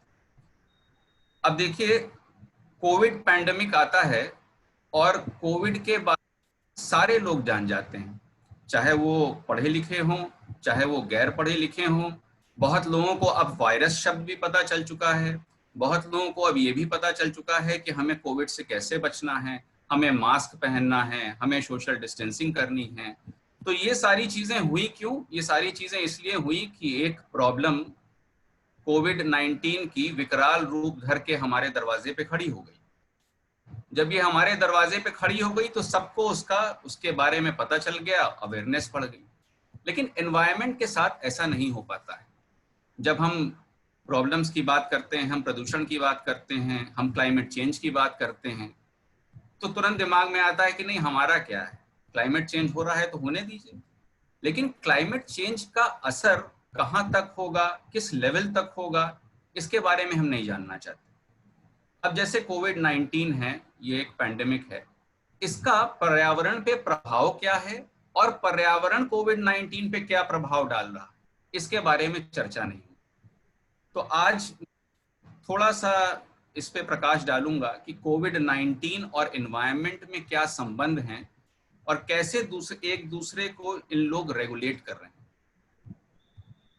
तो पहले तो थोड़ी सी बात करूंगा कि एनवायरनमेंट की कुछ बेसिक बातें, कि एनवायरनमेंट क्या है। हम लोग सब जानते हैं कि जब हम डेफिनेशन की बात करते हैं तो हम कहते हैं कि एनवायरनमेंट जो है वो सराउंडिंग का मतलब क्या हुआ कि हमारे आसपास की जो चीजें हैं। अब हमारे आसपास की क्या चीजें हैं, हमारे आसपास में पहाड़ हैं, हमारे आसपास में जंगल हैं, हमारे आसपास में पेड़ हैं, हवा है, जमीन है, ये सारी चीजें हमारे एनवायरनमेंट में आती हैं। शब्द एनवायरनमेंट है, ये बड़ा ही फ्लेक्सिबल शब्द है, लचीला शब्द है। इसको कई बार आप लोगों ने सुना होगा कि कुछ लोग कह देते हैं कि भाई जो प्रकृति है वो एनवायरनमेंट, कुछ लोग कहते हैं ही नहीं एनवायरनमेंट है, सिर्फ उसमें जो अर्बन एरियाज हैं, जो रिहायशी इलाके हैं, जो इंसान हैं, वो भी एनवायरनमेंट में आता है। फिर कुछ साइंटिस्ट एक शब्द देते हैं जिसको कहते हैं अर्थ सिस्टम, उसके लिए भी एनवायरनमेंट शब्द यूज कर देते हैं। तो कहने का मतलब है कि बड़े वाइड लेवल पे एनवायरनमेंट शब्द का इस्तेमाल किया जाता है। लेकिन चाहे जितने भी वाइड लेवल पे इस्तेमाल करें, कुछ बेसिक चीजें इस शब्द हुई हैं जो हम लोगों को जाननी चाहिए। पहली चीज तो ये है कि जब भी हम एनवायरनमेंट की बात करते हैं तो हम हमेशा human impact on the natural resources की बात करते हैं। जो मनुष्य का प्रभाव पड़ा है नेचुरल रिसोर्सेज पे, उसकी जरूर बात करेंगे। तो हो सकता है कि प्रत्यक्ष रूप से ना हो, लेकिन परोक्ष रूप से चीज दिखाई पड़ती है कि human impact on the environment, ये उस शब्द में एनवायरनमेंट मतलब ह्यूमन इम्पैक्ट। ये तो एक बात हुई। दूसरी चीज है कि जब हम कहते हैं तो हम इसको माइक्रो लेवल से मैक्रो लेवल तक ले जा सकते हैं। जैसे मान लीजिए हम कहते हैं कि एक पौधा है, जमीन में लगा दिया है, उसका एक एनवायरनमेंट है। तो उसका एनवायरनमेंट क्या होगा, वो एटमॉस्फेयर से गैसेस को ले रहा है, वो जमीन में अपनी जड़ें फैला रहा है, ये उसका एक माइक्रो एनवायरनमेंट। मैक्रो लेवल पे हम कहते हैं कि भाई पर्टिकुलर जंगल है, एक मान लीजिए कि रेगिस्तान का हिस्सा है, उसका एक अपना एनवायरनमेंट, या कि इवन पृथ्वी का भी अपना एक एनवायरनमेंट। तो हर स्केल पे इस एनवायरनमेंट शब्द का इस्तेमाल किया गया है। जब भी हम इसको ग्लोबल लेवल पे शब्द करते हैं तो बेसिकली 4 स्फीयर्स की बात करते हैं, 4 मंडलों की हम लोग बात करते हैं, जिसमें कि एक है हाइड्रोस्फीयर, दूसरा है लिथोस्फीयर स्थल मंडल, तीसरा है एटमॉस्फेयर वायुमंडल, और फिर चौथा है बायोस्फीयर। तो जैसा कि हम सब लोग जानते हैं, जल मंडल की बात करते हैं तो हम नदियों की बात करते हैं, तालाब की बात करते हैं, ओशन की बात करते हैं। जब हम लिथोस्फीयर की बात करते हैं तो हम अर्थ क्रस्ट की, जमीन की, सॉइल की बात करते हैं। जब हम वायुमंडल की बात करते हैं तो वायुमंडल में हम एटमॉस्फेयर की बात करते हैं, इसमें जो गैसेस हैं, ओजोन लेयर, इन सारी चीजों की बात करते हैं। और जो भी लिविंग ऑर्गेनिजम्स, चाहे वो वायुमंडल में रह रहे हों, चाहे वो स्थल मंडल में रह रहे हों, चाहे वो जल मंडल में रह रहे हों, उनके लिए एक अलग शब्द हम लोगों ने इजाद किया है जिसे हम कहते हैं बायोस्फीयर। तो ये 4 स्फीयर्स, हाइड्रोस्फीयर, लिथोस्फीयर, एटमॉस्फेयर और बायोस्फीयर, ये ग्लोबल एनवायरनमेंट के इनहेरेंट हिस्से हैं। ये तो एक बात हो गई। अब दूसरी बात में क्या है, जो हम लोग भूल जाते हैं कि ये जो इनहेरेंट हिस्से हैं ये आपस में बहुत ज्यादा जुड़े हुए हैं, आपस में इन लोग हाईली इंटर रिलेटेड। कहने का मतलब ये है कि जलमंडल का असर वायुमंडल पे आता है, वायुमंडल का असर स्थल मंडल पे आता है, स्थल मंडल का असर बायोस्फीयर पे आता है। तो ये जो इंटर रिलेशन है ये बहुत इंपॉर्टेंट है एनवायरनमेंट पोल्यूशन को समझने के लिए, क्योंकि हम लोग सोचते हैं एक छोटा सा हिस्सा पोल्यूटेड हो गया तो क्या हुआ, लेकिन वो छोटा सा हिस्सा किसी भी स्फीयर का दूसरे स्फीयर्स को इम्पैक्ट करता है, ये हम लोगों को समझ में नहीं आता। तो देखिए, इसलिए जो ये यहाँ पे एक डायग्राम मैंने बनाया है, दिया है इसके अंदर, जिसमें कि चारों स्फीयर्स हैं और राइट साइड में ये ह्यूमन इम्पैक्ट दिखाने के लिए के शब्द को फोकस करता है। अब देखिए, जैसे कि मैंने आपसे बताया कि ये जो स्फीयर्स हैं, ये जो मंडल हैं, ये आपस में जुड़े हुए हैं। तो ये जुड़े होने का क्या मतलब है? जैसे कि मान लीजिए हम लोग डिफॉरेस्टेशन की बात करते हैं, कहते हैं कि भाई पेड़ काटे जा रहे हैं। तो अब ये पेड़ काटे क्या प्रभाव पड़ता है? जब बहुत ज्यादा मात्रा में पेड़ कटते हैं तो पेड़ों का एक बड़ा इंपॉर्टेंट फंक्शन है कि पेड़ों कैसे बात करें, वो हवा से कार्बन डाइऑक्साइड लेते हैं और ऑक्सीजन को रिलीज करते हैं। जब डिफॉरेस्टेशन होता है तो हवा से कार्बन डाइऑक्साइड लेने की क्षमता कम होने लगती है पेड़ों की, क्योंकि उनका नंबर कम होता है, तो कार्बन डाइऑक्साइड हवा में बढ़ जाती है। जब कार्बन डाइऑक्साइड हवा में बढ़ने लगती है तो ग्रेजुअली ग्लोबल लेवल पे टेम्परेचर बढ़ जाता है पृथ्वी का। जब टेम्परेचर बढ़ने लगता है तो फिर क्लाइमेट चेंज होता है। अब क्लाइमेट का क्या मतलब है कि ये भी मतलब हो सकता है कि जो पहाड़ हैं जहाँ पे बर्फ जमी हुई है वो बर्फ पिघलने लगती है, जिसकी वजह से कई जगहों पे फ्लड्स आ जाते हैं। क्लाइमेट चेंज होने की वजह से कई जगहों पे सूखा पड़ जाता है। तो मेरा कहने का तात्पर्य क्या है? मेरा कहने का तात्पर्य सिर्फ इतना है कि जब हम पेड़ काटते हैं तो हमने तो सिर्फ पेड़ काटे, लेकिन उसका जो असर है, उसका असर कितने सारे पृथ्वी के कोनों पे पड़ा। यही एनवायरनमेंट है जो आपस में इंटरलिंकिंग, ये बहुत ही इंपॉर्टेंट चीज है। अब इसी चीज को, जो ये इंटरलिंकिंग है, उसी को मैं एक दूसरा छोटा सा एग्जांपल देता हूं कि जैसे डीडीटी की खोज हुई। डीडीटी एक इंसेक्टिसाइड है, एक कीटनाशक है। इसको यूज करने लगे फार्मर्स, इसको किसान यूज करने अपने खेतों में, खूब मात्रा में यूज हुआ शुरू में। जब इसका इस्तेमाल हुआ काफी ज्यादा मात्रा में तो ये डीडीटी धीरे वाटर बॉडीज के अंदर, नदियों में, छोटी छोटी रिवुलेट्स में आ गया, तालाबों में आ गया। फिर ये जब नदियों में आ गया तो वहां पे जो अंदर मछलियां रह रही थी, छोटी मछली, बड़ी मछली, फिर वो पूरी फूड धीरे अफेक्टेड होने लगी। अब डीडीटी जो है ह्यूमन बॉडी के अंदर भी मिलने लगा और विभिन्न प्रकार के कैंसर होने लगे। तो फिर वही बात कहूंगा कि डीडीटी की खोज हम लोगों ने की थी कि हम लोग इंसेक्ट्स को कंट्रोल कर सकें, इंसेक्टिसाइड के तौर पे इस्तेमाल कर सकें, लेकिन उसका असर हम लोगों के ऊपर भी आ गया और भी दूसरे प्राणियों पे, और भी दूसरे टाइप की जो एक्वेटिक एनिमल्स हैं उसके ऊपर दिखाई पड़ने लगा। तो ये इंटर रिलेशनशिप एनवायरनमेंट की।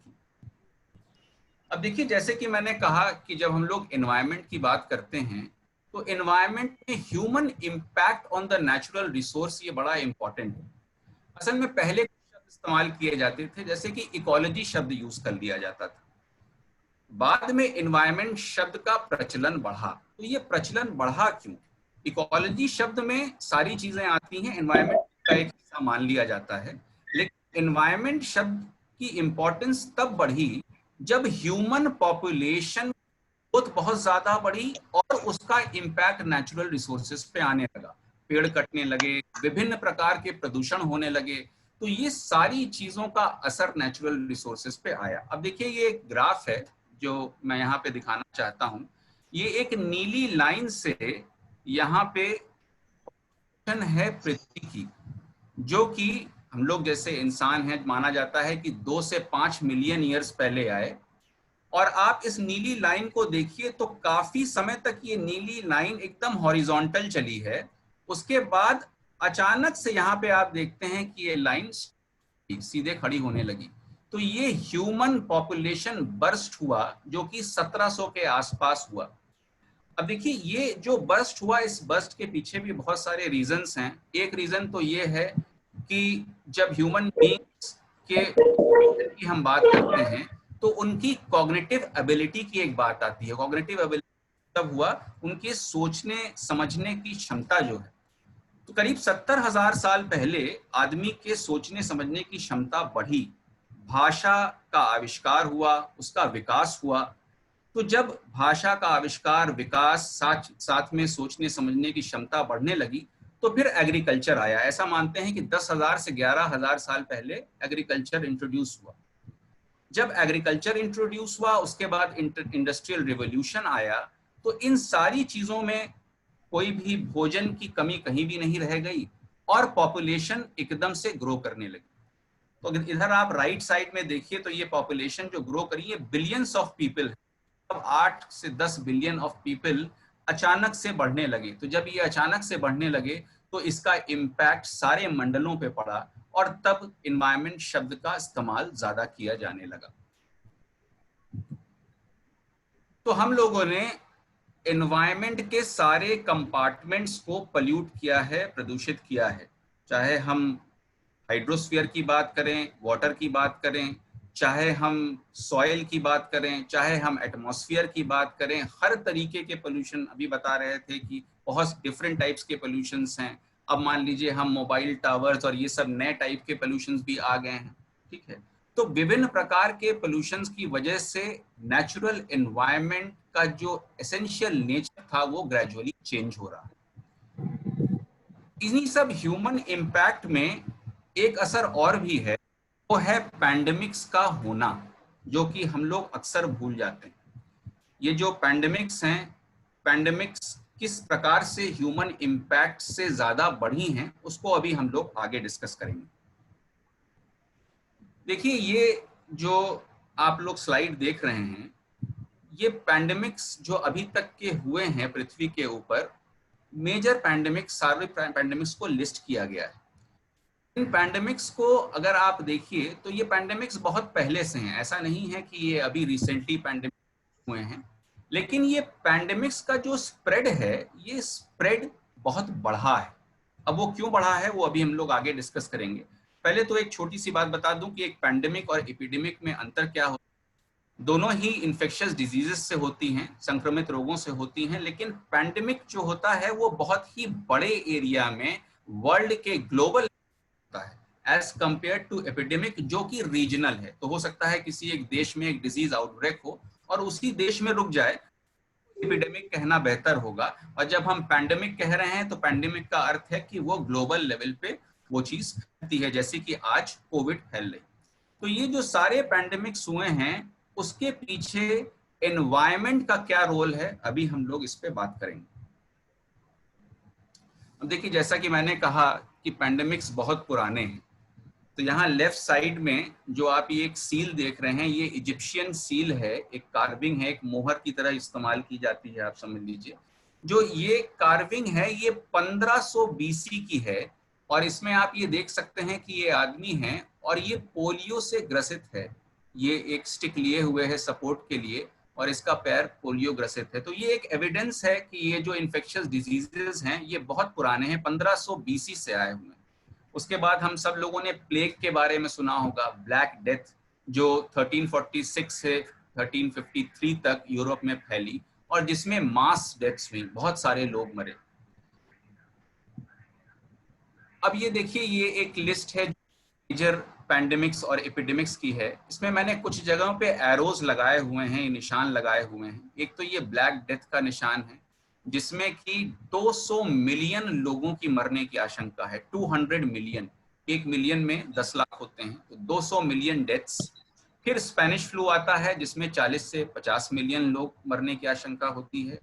और फिर अब हम लोग कोविड-19 की बात कर रहे हैं जिसमें अभी तक जो डेथ टोल है कल तक 6,73,070 हो चुकी।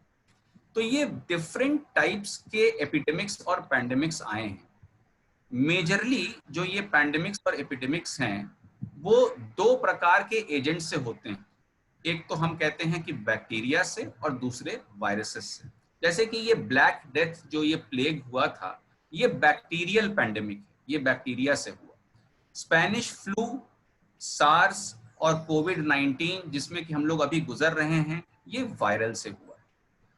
अच्छा, जब हम बैक्टीरियल पैंडेमिक की बात करते हैं तो साइंटिफिक डिस्कवरीज तो बहुत हुई। आज हमारे पास एंटीबायोटिक्स है, हम बैक्टीरिया को कंट्रोल कर सकते हैं, लेकिन अभी भी हम वायरस के क्षेत्र में बहुत पीछे हैं। हमारे भी कोई वायरल स्पेसिफिक दवा नहीं है जो वायरस को काउंटर कर सके। एंटीबायोटिक के ऊपर इनएफेक्टिव होती हैं। तो इसलिए एंटीबायोटिक्स का यूज बैक्टीरियल डिजीजेस को तो काउंटर करता है लेकिन वायरल डिजीज को नहीं करता। अब जैसे स्पेनिश फ्लू की बात करिए तो 1918 में स्पेनिश फ्लू हुआ H1N1 वायरस से। उस वक्त भी लोग क्या करते थे कि अब बचने का कोई तरीका तो था नहीं, तो लोग ये कहते थे कि भाई घर में जो लहसुन है, लहसुन का इस्तेमाल बढ़ा दिया लोगों ने, अदरक का इस्तेमाल बढ़ा दिया। जो भी पेड़ पौधों से हम लोग को मेडिसिन मिलती हैं जैसे अश्वगंधा है, ये सारी चीजें इस्तेमाल में आने लगी। आज 100 साल बाद भी हम लोग वहीं पे खड़े हैं। अभी हमारे पास कोई भी ऐसी वैक्सीन नहीं है जो कि हम जिससे कि कोविड को काउंटर कर सकें, या कि अभी स्पेसिफिक ट्रीटमेंट भी नहीं है, बेसिकली सपोर्ट थेरेपीज यूज की जा रही। तो ये सारे पैंडेमिक्स की बात है। अब ये कुछ फोटोग्राफ्स स्पेनिश फ्लू की। स्पेनिश फ्लू का नाम मैं इसलिए बार बार ले रहा हूं कि अगर हम स्प्रेड को देखें कोविड के, तो अगर उसको हम कंपेयर करें तो हम सार्स से उतना कंपेयर नहीं कर सकते क्योंकि सार्स उतना फैला नहीं।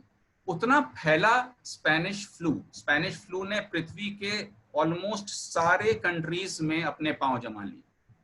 अब ये जो स्पेनिश फ्लू था इंडिया में भी हुआ, पूरी पृथ्वी पे 4 से 50 करोड़ लोगों की डेथ हुई। हिंदुस्तान में उस वक्त गांधी जी को भी ये हो गया था। और अगर हम लिटरेचर के लेंस से, साहित्य से देखें तो सूर्यकांत त्रिपाठी निराला जी इसमें लिखते हैं कि इतने लोगों की डेथ हुई थी उस वक्त स्पेनिश फ्लू के दौरान कि गंगा में सिर्फ लाशें ही बहती हुई दिखाई पड़ती थी। तो ये जो पैंडेमिक था ये बहुत बड़े स्केल पे हुआ और बहुत ज्यादा डेथ इंडिया में हुई। अब देखिए, जो मैं इसमें बोलना चाहता हूँ स्पेनिश फ्लू में एक चीज तो मैंने आपसे कही कि हम लोग नेचर में, हम लोग सारी चीजें नेचर में जुड़ी हुई हैं। हम कोई भी चीज नेचर में करते हैं तो हमें पता नहीं कि उसका इम्पैक्ट क्या होगा। जैसे मैंने आप लोगों को DDT का एग्जाम्पल दिया। अब देखिए, स्पेनिश फ्लू के फैलने की वजह बहुत सारी थी। एक तो वायरस का अपना पोटेंशियल तो था ही, लेकिन उस वक्त 1903 में राइट ब्रदर्स ने एरोप्लेन का इन्वेंशन किया। और ये राइट ब्रदर्स के एरोप्लेन के इन्वेंशन के बाद वर्ल्ड वॉर 1 में 1914 और 1918 के बीच में ये एयरप्लेन्स यूज किए गए। अब देखिए, स्पेनिश फ्लू जो कि स्पेन में शुरू नहीं हुआ, एक्चुअली स्पेन, ये नाम स्पेनिश फ्लू इसलिए पड़ा क्योंकि स्पेन के अखबारों ने सबसे पहले इसको रिपोर्ट किया था। ये फैला था यूएस से शुरू हुआ था। तो यूएस में जब ये शुरू हुआ, वर्ल्ड वॉर हो रही थी और ह्यूमन इन्वेंशन एक एरोप्लेन ने कुछ महीनों के अंदर ही उस पैंडेमिक को, उस बीमारी को दुनिया के हर कोने में फैला दिया। मेरा यहाँ कहने का ये तात्पर्य बिल्कुल भी नहीं है कि हम लोग को एयरप्लेन की इन्वेंशन नहीं करनी चाहिए। मैं सिर्फ इस बात पे फोकस कर रहा हूँ कि हम नहीं जानते कि हम कोई भी एक चेंज लाते हैं, हम कोई भी एक आविष्कार करते हैं, उसका एनवायरनमेंट पे असर क्या पड़ेगा। अब देखिए, इससे पहले भी ये जो स्पेनिश फ्लू था, इससे पहले भी एपिडेमिक्स हुए, जैसे प्लेग हुआ, लेकिन प्लेग इतनी जल्दी नहीं फैला, कई साल लगे क्योंकि उस वक्त एरोप्लेन्स नहीं थे। उस वक्त एक कंट्री से दूसरे कंट्री जाने में बहुत टाइम लगता था, ठीक है। तो वो जो पीरियड था, उस पीरियड में बहुत ही ग्रेजुअल प्लेग फैला, कई डेकेड्स तक प्लेग फैला। लेकिन स्पेनिश फ्लू के साथ ऐसा नहीं हुआ, बहुत तेजी से फैला और 2 साल तक स्पेनिश फ्लू 2 वेव में उसने 40 से 50 मिलियन लोगों की डेथ कॉज करी। अब देखिए, हम लोग आते हैं प्रेजेंट सिनेरियो में। हम लोग बात कर रहे हैं कोविड-19 की। कोविड-19 कोरोना वायरस डिजीज 19 इसलिए यूज कर रहे हैं क्योंकि सबसे पहले ये वुहान से नवंबर 2019 में निमोनिया के पेशेंट्स आए। अब इसका एनवायरनमेंट से क्या रिलेशन है? देखिए, यहाँ पे एक तरफ कोविड-19 है, एक तरफ एनवायरनमेंट लिखा है। तो एक तो मैं फोकस करना चाहता हूं कि एनवायरनमेंट से कोविड-19 कैसे बढ़ा, और दूसरी बात जो मैं फोकस करना चाहता हूं कि कोविड-19 जब बढ़ गया तो उसके बाद बहुत सारे लॉकडाउन और शटडाउन्स हुए। तो ये जो लॉकडाउन, शटडाउन हुआ या वेस्ट जनरेशन हुआ, उसका एनवायरनमेंट पे क्या प्रभाव पड़ रहा है, ठीक है। तो पहले तो हम लोग स्टार्ट करेंगे कि कोविड-19 का एनवायरनमेंट से लिंक क्या है, एनवायरनमेंट से आया कैसे। देखिए, 3 पॉइंट मैंने नीचे लिखे हुए हैं। Origin from wild life, airborne, air pollutant, increase mortality. In points पे अभी थोड़ी सी चर्चा करेंगे। पहली चीज कि ये कोविड-19 आया कहाँ से, किस हिस्से से आया और ये क्या है। कोविड-19 जैसे कि मैंने कहा डिजीज है, किससे कॉज हो रही है, कॉज हो रही है सार्स कोव 2 से, कोरोना वायरस से। ये जो बाईं तरफ आप देख रहे हैं ये एक कोरोना वायरस का मॉडल है। बहुत डिफरेंट तरह के वायरसेस हम लोग के एनवायरनमेंट में होते हैं। ये दाईं तरफ जो आप ये पिक्चर देख रहे हैं कुछ कॉमन वायरसेस के पिक्चर्स हैं, फोटोग्राफ्स हैं, मॉडल्स की ही फोटोग्राफ्स हैं, एक्चुअल फोटोग्राफ्स नहीं है, जो हम लोग के एनवायरनमेंट में मिलते हैं। जब मैं कहता हूँ कि एनवायरनमेंट मिलते हैं तो कहने का मतलब है कि ये वायरसेस एनवायरनमेंट में भरे हुए हैं। अगर हम पानी पी रहे हैं तो उसमें वायरसेस हैं, अगर हम खाना खा रहे हैं तो उसमें वायरसेस हैं, जो हवा है उसके अंदर वायरसेस हैं। अगर साइंटिस्ट लोगों ने एस्टिमेट किया है कि अगर आप समुद्री पानी, समुद्र से 1 चम्मच पानी ले लीजिए तो उसके अंदर करीब 10 मिलियन वायरसेस होते हैं। अगर आप नेचर में हम वायरसेस को एक साथ कहीं से एक्सट्रैक्ट कर लें तो समुद्र का पानी एक बहुत अच्छा सोर्स है। तो कहने का मतलब है कि वायरसेस हर जगह पे मौजूद हैं और ये बहुत ही छोटे होते हैं। कितने छोटे होते हैं ये देखिए, लेफ्ट साइड में एक समझाने के लिए मैंने बताया है कि 500 मिलियन राइनो वायरसेस जो कि कॉमन कोल्ड कॉज करते हैं could fit on the head of a pin, के एक पिन के सिर पे 500 मिलियन वायरसेस आ सकते हैं। तो आप कल्पना करिए कि ये कितने छोटे होते हैं। ये इतने छोटे होते हैं कि नॉर्मल माइक्रोस्कोप से हम इसे देख भी नहीं सकते हैं, इसके लिए हमें इलेक्ट्रॉन माइक्रोस्कोप का यूज करना पड़ता है।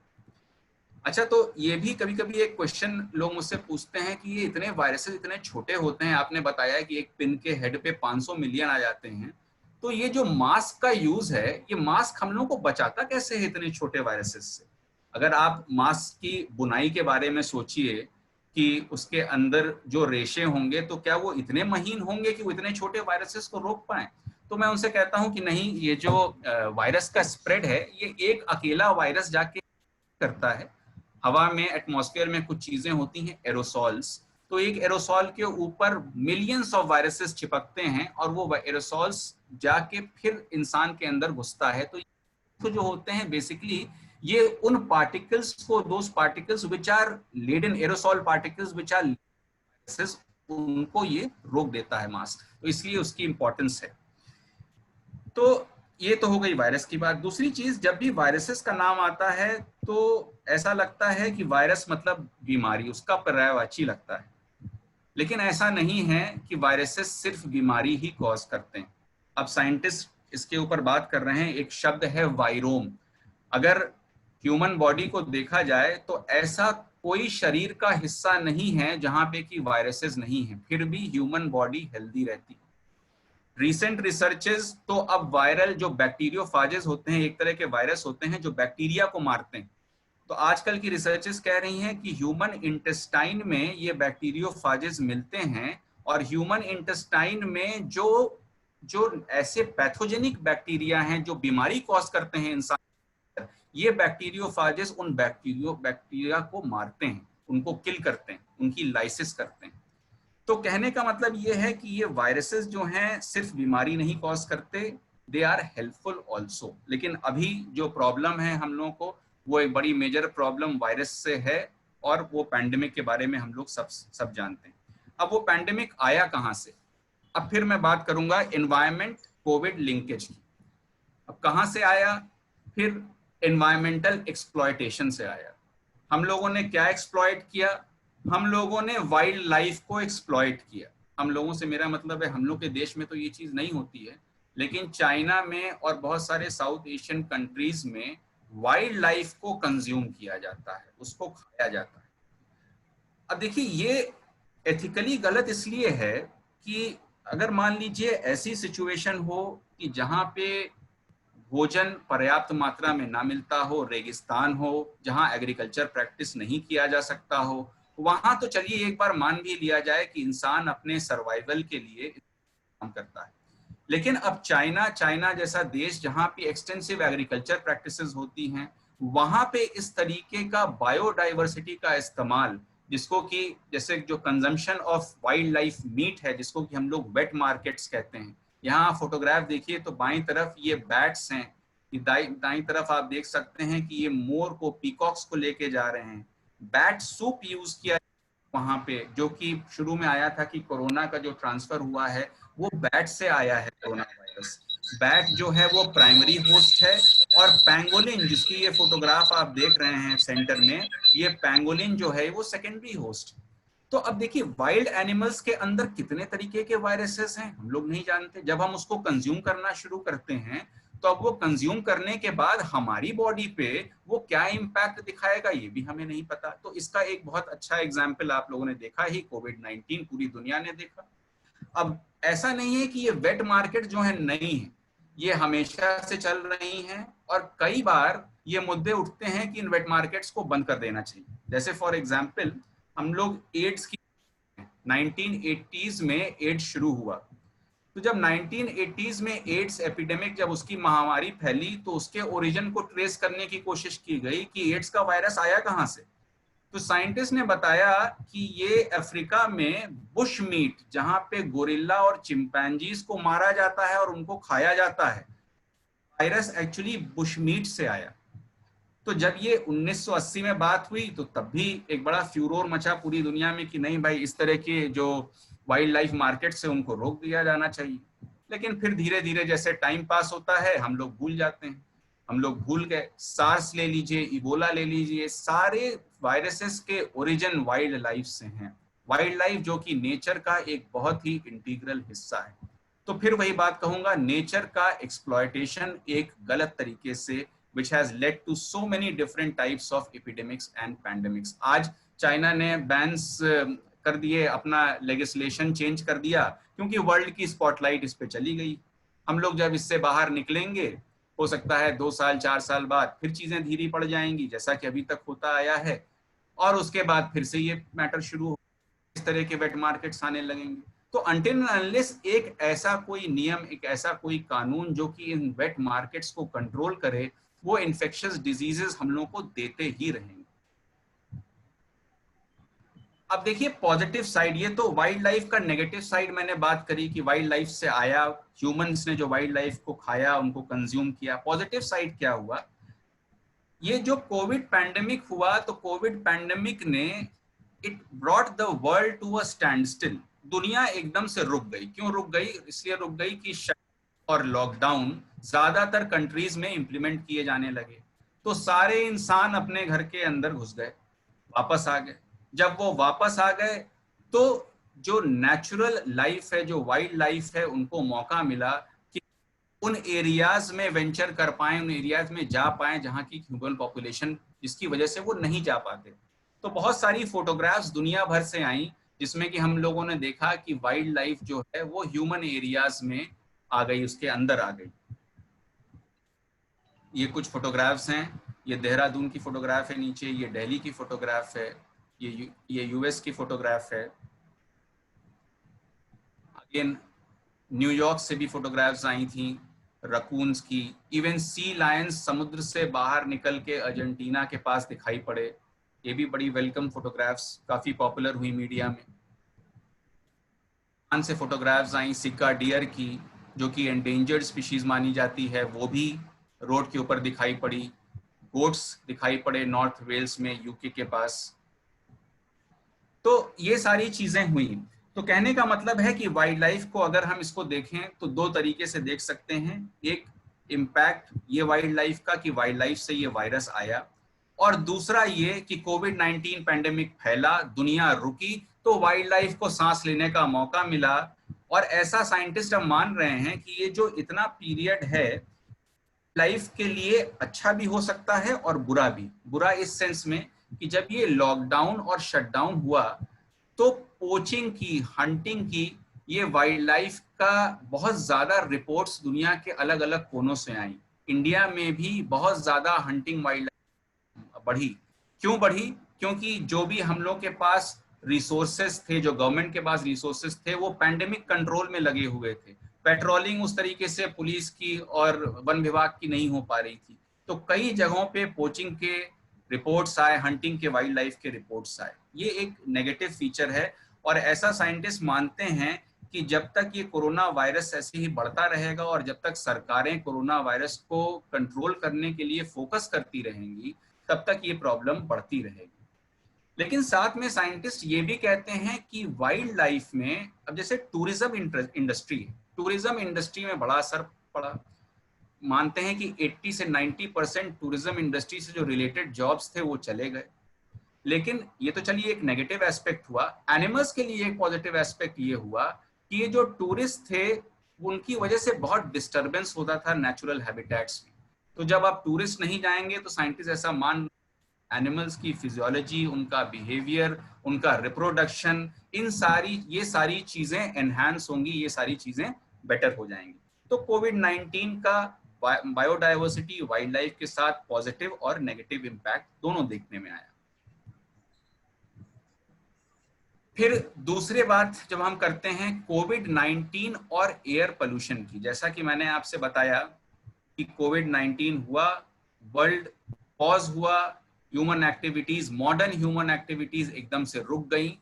मॉडर्न ह्यूमन एक्टिविटीज में एक बड़ी इंपॉर्टेंट एक्टिविटी है ऑटोमोबाइल्स का, जो हम लोग का ट्रैवल है, जो ग्राउंड ट्रांसपोर्ट सिस्टम हम लोग यूज करते हैं। तो ये जो ग्राउंड ट्रांसपोर्ट सिस्टम है, ये जो ट्रैवल है, ये जो ऑटोमोबाइल्स का यूज है, ये सडनली रुक गया। अब जब ये सडनली रुक गया तो ऑब्वियसली जो एयर पोल्यूटेंट्स थे, जैसे कि सल्फर डाइऑक्साइड, नाइट्रोजन डाइऑक्साइड, बहुत सारे और भी नाइट्रोजन के ऑक्साइड्स, वो हवा में आने बंद हो गए सडनली, यकायक। तो ये जो एकदम से चीज रुकी, उसका इम्पैक्ट होने लगा। कॉमन पब्लिक ने देखा कि देखिए ऊपर फोटोग्राफ है दिल्ली के एक ही हिस्से की, आप देख रहे हैं कि बाईं तरफ before corona pandemic, before lockdown, और ये लॉकडाउन के बाद में। तो हवा की क्लैरिटी, ऑब्वियसली जब पार्टिकुलेट मैटर, नाइट्रोजन ऑक्साइड, ये सब कम हो गए तो हवा के अंदर ट्रांसपेरेंसी, क्लैरिटी और बढ़ गई। अब इधर देखिए राइट साइड में जो ये फोटोग्राफ देख रहे हैं, इसमें इंडिया में 200 किलोमीटर दूर से भी हिमालय दिखाई पड़ने लगा। पहले तक कभी नहीं देखा गया था, ये करीब 50-60 साल से नहीं देखा गया था। लेकिन इस कोरोना पैंडेमिक की वजह से जो एयर पोल्यूशन कम हुआ, एयर पोल्यूशन कम होने की वजह से वो बढ़ी, वो क्लैरिटी बढ़ी और पीछे का हिमालय बिल्कुल क्लियरली दिखाई पड़ने लगा। डॉक्टर प्रतीक जी, अब आप समाप्त करें प्लीज। जी सर, आप समाप्त करें अपने। जी सर, बस बहुत जल्दी कर रहा हूँ। तो ये जो बातें हैं जो अभी मैंने कही कि ये एयर पोल्यूटेंट्स, ये जो एयर पोल्यूटेंट्स कम हुए हैं कोरोना वायरस पैंडेमिक की वजह से। एक और बात, अब दूसरी तरह से बात करूंगा। देखिए ये एक सैटेलाइट इमेज जो है, ये वुहान की सैटेलाइट इमेज है। आप ऊपर की तरफ देखिए तो ये 2019 की तस्वीरें हैं और ये नीचे की तरफ 2020 की तस्वीरें हैं। ये जो 19 वाली तस्वीरें हैं, ये जो भूरा रंग आप देख रहे हैं, ये भूरा रंग नाइट्रोजन डाइऑक्साइड लेवल है जो कि ऑटोमोबाइल से निकलता है। 2019 में आप देख सकते हैं कि कितने एरियाज भूरे दिखाई पड़ रहे हैं, डार्क ब्राउन कलर के दिखाई पड़ रहे हैं। और उसी को अगर आप कंपेयर करिए ये नीचे 2020 से, तो आप देखेंगे कि कितना छोटा सा हिस्सा जनवरी में ये दिखाई पड़ रहा है हल्का, और फरवरी अर्ली और लेट में तो वो हिस्सा भी गायब हो चुका है। तो इतना मार्क्ड इफेक्ट आया है इस ह्यूमन पॉज की वजह से।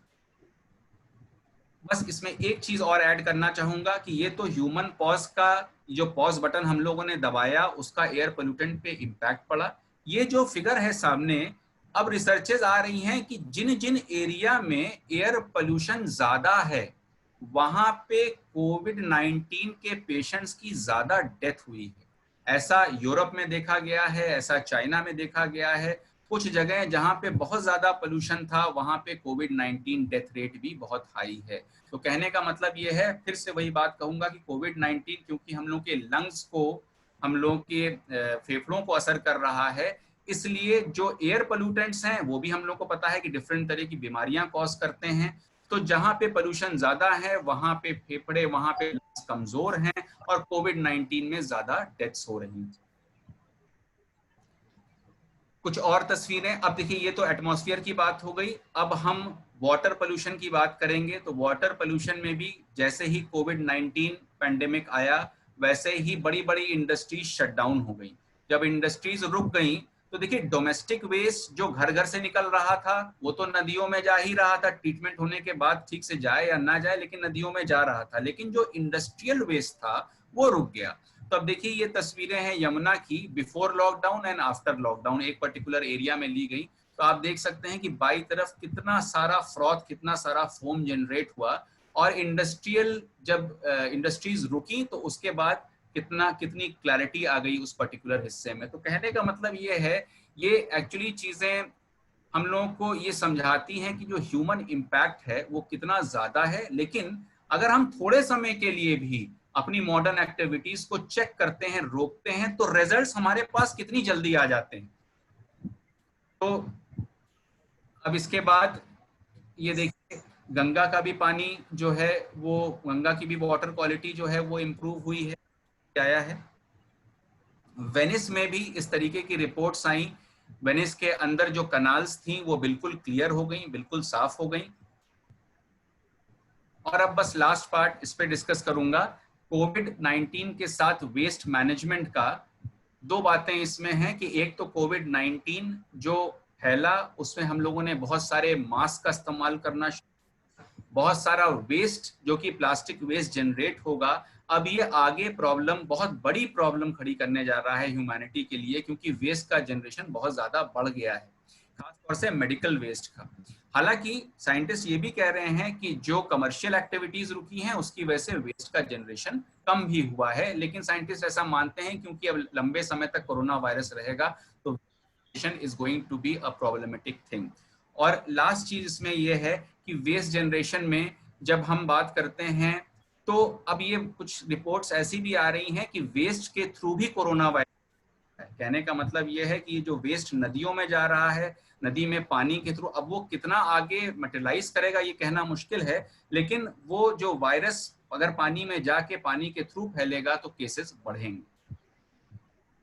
तो लास्ट में बस मैं कुछ चीजें कहना चाहूंगा कोविड-19 में। एक चीज कि हम लोगों को पैंडेमिक और एपिडेमिक को भूलना नहीं चाहिए।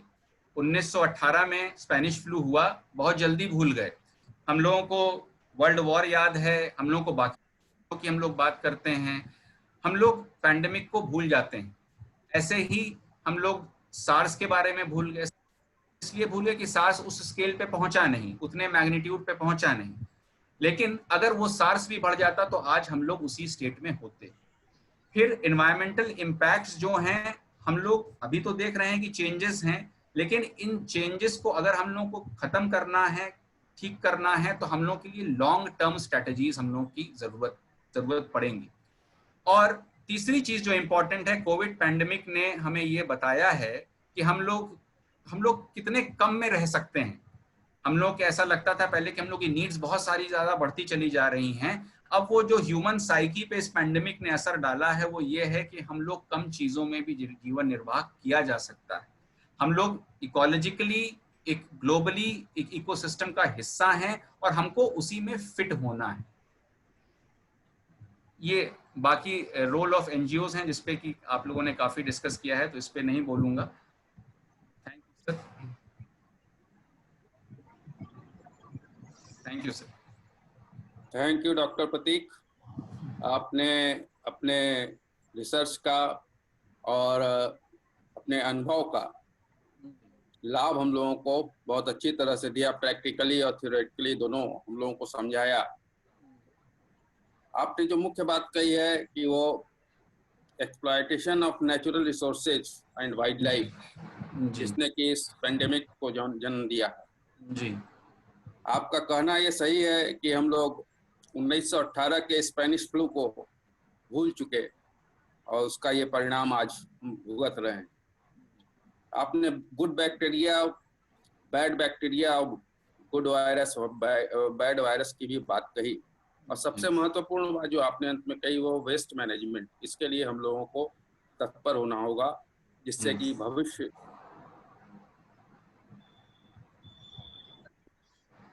अच्छा रहे और अच्छा आगे चले। इन शब्दों के साथ मैं आपका आभार व्यक्त करता हूं और आमंत्रित करना चाहता हूं हमारे VDG first lion Chaitanya Pandya को अपने उद्गार व्यक्त करने के लिए। Lion Chaitanya Pandya.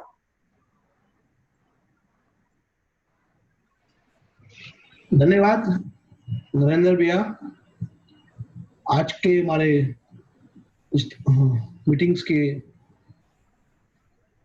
District governor doctor RK Chauhan sir, गेट की टीम, खासकर धन्यवाद एनवायरमेंट चेयरपर्सन सतीश भाई को कि आज ने आपने इस कार्यक्रम को कराया, बहुत अच्छी बात है। और हमारे बीच हमारे multiple council chairperson doctor Shri Sharma ji भी उपस्थित हैं, उनकी भी 2 बातें हम लोग को सुनने को मिलेगी। स्पेशल थैंक्स डॉक्टर प्रतीक श्रीवास्तव जी को, जिन्होंने बहुत ही अच्छी बातें बताई कोविड-19 को लेके, 1918 में फ्लू के बारे में बात और बहुत सी जानकारियां हमको दी। आज मुझे टास्क दिया गया है कि मैं अपने क्लबों को, अपने डिस्ट्रिक्ट क्लबों के बारे में क्या सोचता हूँ, उनसे क्या एक्सेप्ट करता हूँ, इसके बारे में मैं बातें चर्चा करना चाहता हूँ। सर्वप्रथम सतीश भाई ने जो एक बात बोली अपने से कि पिछले साल 14,000 से प्लस पेड़ पौधे लगे सत्र 19-20 में, यह अपने आप में एक बहुत बड़ी उपलब्धि है। लेकिन ये उपलब्धि है कि पेपर्स में है, ये नेचुरल है, आप वो एक्टिव है। ये चीजें बहुत सोचनी है, वाकई बहुत सोचनी होगी, क्योंकि हम लोग इस कार्य को पेपर वर्क करके खत्म कर देते हैं, उसके आगे हम लोग अपनी बातों को नहीं चला पाते। लोग अपने एनवायरनमेंट के लिए काम करते हैं, हंगर्स के लिए काम करते हैं, अन्य कारणों के लिए काम करते हैं, पेपर वर्क करके अपना निकल लेते हैं, तो ध्यान नहीं देते हैं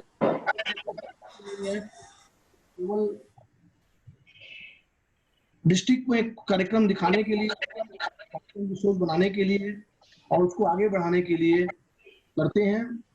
हम उसको सहज नहीं पाते हैं, ये हमारे क्लबों डिस्ट्रिक्ट में बहुत बड़ी कमी है। और मेरा पर्सनल मानना है कि मैंने कई जगहों पे देखा है ये चीजों को कि मेंबर्स या क्लब से कार्य करते हैं, पेड़ लगाते हैं, पेड़ लगा के फिर वो चले जाते हैं, जो कि ऐसा नहीं होना चाहिए। मैं अभी इस बारे में आपको एक प्रूफ दूंगा थोड़ी 1-2 मिनट के अंदर में। सर्वप्रथम मैं आपकी कुछ बातें कह लूं। हमारे सतीश भाई ने बोला कि हमको पेड़ लगाना तो है ही है, एनवायरमेंट पे काम करना ही है, बड़े पौधे लगाएं, छोटे पौधे लगाएं, इसके बारे में मैथिली जी ने भी बताया, बहुत अच्छी बात बताई। लेकिन सबसे बड़ी बात यह है कि हम अगर 1-2 पौधे लगाएं, 5 पौधे लगाएं, उसको जैसे सतीश भाई ने कहा संरक्षित करने पर हमको संरक्षित करना है उसको। हो सकता है कि ऐसा नहीं है कि कहावत एक तो देखन में छोटन लागे घाव करे गंभीर, तो ऐसा नहीं है कि बड़े पौधे ही हमको फायदा करते हैं, छोटे पौधे इसका फायदा नहीं देते हैं।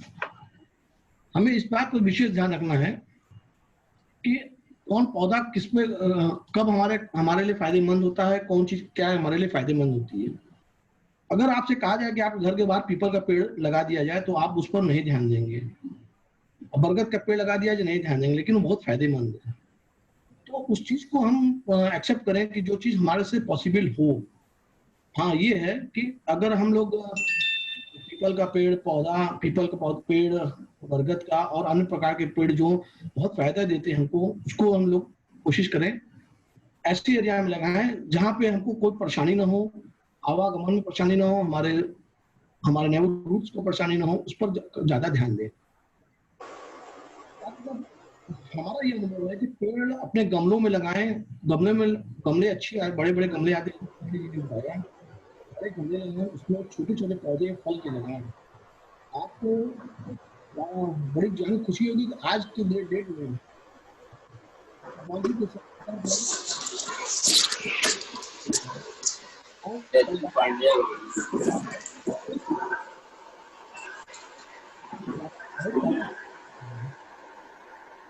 एक बात बोला कि ऑफिस में शॉप में मैं हर क्लब मेंबरों से अनुरोध करूंगा और एक्सेप्ट करूंगा कि आप इसको काम को करें, क्योंकि मैंने इस कार्य को करके मैंने इसका बहुत फायदा लिया है। तो मैं यही चाहूंगा, मैं एक मेंबर सदस्य की बात बताना चाहता हूँ, अपने साउथ रीजन से आते हैं विकास गोयनका जी। इन्होंने अपने घर के ऊपर बहुत अच्छे फलदायी और सब्जी के पेड़ लगाए हैं और फेसबुक में बराबर वो अपडेट करते हैं और चीज को शेयर करते हैं और देख के बहुत अच्छा लगता है कि हमारा एक लॉयल मेंबर ऐसा भी करता है। हो सकता है कई मेंबर्स करते हैं जो शेयर नहीं करते होंगे, लेकिन जब विकास गोयनका जी इस काम को करते हैं तो मालूम होता है कि नहीं, हमको छतों पर, अपने घरों में और हर जगह पौधों को लगाना चाहिए। हम आपसे एक बात बताना चाहेंगे कि घर के अंदर पौधा लगाने का क्या फायदा होता है। जैसे लोग कहते हैं पीपल का पेड़, बरगद का पेड़ लगाने से ऑक्सीजन आता है, कार्बन डाइऑक्साइड वो ऑब्जर्व करता है। उसी तरह 4-5 पेड़ ऐसे हैं जो हम घर के अंदर गमलों में लगाएं, क्या फायदा है। जैसे अपने पास एरिका पाम है, इसको लिविंग रूम में अगर हम प्लांट लगाते हैं तो ये हवा से फॉर्मल्डिहाइड, कार्बन और डाइऑक्साइड और कार्बन मोनोऑक्साइड जैसी जहरीली गैसों को सोख लेता है और साफ ऑक्सीजन आपको देता है। वो घर के अंदर, न कि आप घर के बाहर की बात हो रही है, घर में तथा इसका पेड़ कम से कम 4 आपकी कंधी के से थोड़ी सी ऊंचाई का होना चाहिए। वो पौधा लगाएं और इसकी पत्तियों को रोज साफ करें तो आपके लिए बहुत फायदेमंद होगा। और ये सब पेड़ ऐसे हैं जो आप अपने घर के अंदर रखें और 3-4 महीने अंदर घर में रखेंगे और 3-4 महीने बाद धूप भी दिखाएंगे, तब भी ये पेड़ डेवलप करते हैं और बढ़ते रहते हैं। एक पेड़ और होता है mother in law tongue plant, जिसको हम लोग कहते हैं स्नेक प्लांट या बेडरूम प्लांट। इसमें भी ज्यादा आश्चर्य करने वाली बात यह है कि ये रात में भी कार्बन डाइऑक्साइड को ऑक्सीजन में बदल देता है। एक आदमी के लिए स्वच्छ हवा का इंतजाम करने के लिए घर में कम से कम 3 से 4 फीट तक का पौधा लगाएं और 5-6 पौधा लगाएंगे तो उससे आपको बहुत फायदा मिलेगा। साथ ही साथ लोग कहते हैं मनी प्लांट, कुछ लोग कहते हैं कि मनी प्लांट से मनी बढ़ता है, कुछ लोग कहते हैं मनी प्लांट से मनी बढ़ता है, पैसा मनी प्लांट बढ़ता है, पैसा नहीं बढ़ता है।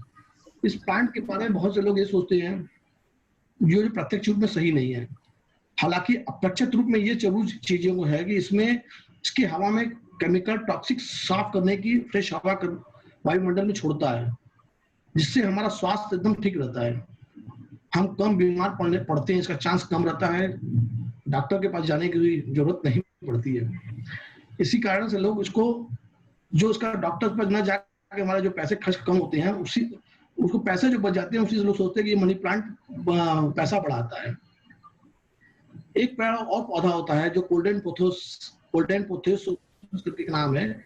एयर प्यूरिफायर करने के लिए लोग एयर प्यूरिफायर लगाते हैं बड़े बड़े अपने घरों में, बड़ी बड़ी कंपनियों कैन के सबके, उसकी जगह ये काम बहुत अच्छा काम करता है। इस प्लांट का नाम ये प्लांट बल्ब या ट्यूबलाइट की रोशनी में पलता पड़ता है। यह प्लांट बहुत ही आर्द्रता आर्द्रता वाले माहौल में नहीं जीवित रहता है, ये घर के अंदर ही अच्छी तरीके से जीवित हो जाता है। ये प्लांट कार्बन मोनोऑक्साइड और कार्बन डाइऑक्साइड गैस को खत्म करने में सक्षम होता है। यदि आप गोल्डन पोथोस को 3 फीट की ऊंचाई के 3 पौधे बेडरूम में लगाएं तो ये पूरे बेडरूम के वातावरण को शुद्ध कर देगा। साथ ही साथ एक गुलदाउदी का पौधा आता है।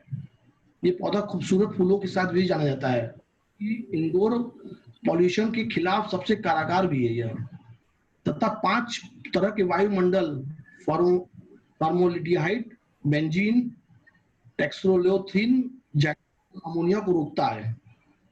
ये चीजें तो पौधे की बात हो गई। अभी मैं आपको ये बताऊं कि हम लोग जो संरक्षण की, तो संरक्षण में हमारे इंटरनेशनल प्रेसिडेंट नरेश जी आए थे। उन्होंने हमारे फार्म हाउस में 5 पौधे लगाए थे। उस समय हमारे डिस्ट्रिक्ट गवर्नर अनिल तुलसान जी थे, जिन्होंने और उन्होंने मेरी पत्नी को मुझे वादा किया था कि आप इन लोगों को, इस पौधों को आप लोग संरक्षित करके रखेंगे। तो दोस्तों मैंने कोशिश पूरी की थी कि इस चीज को मैं दिखाऊं आपको, और कोशिश कर रहा हूं कि इसको आपको शेयर करूं, क्योंकि मैंने उस चीजों को बहुत ही संरक्षित करके रखा। और ये देखिए, ये फोटोज दिख रही है आपको मेरी? हेलो,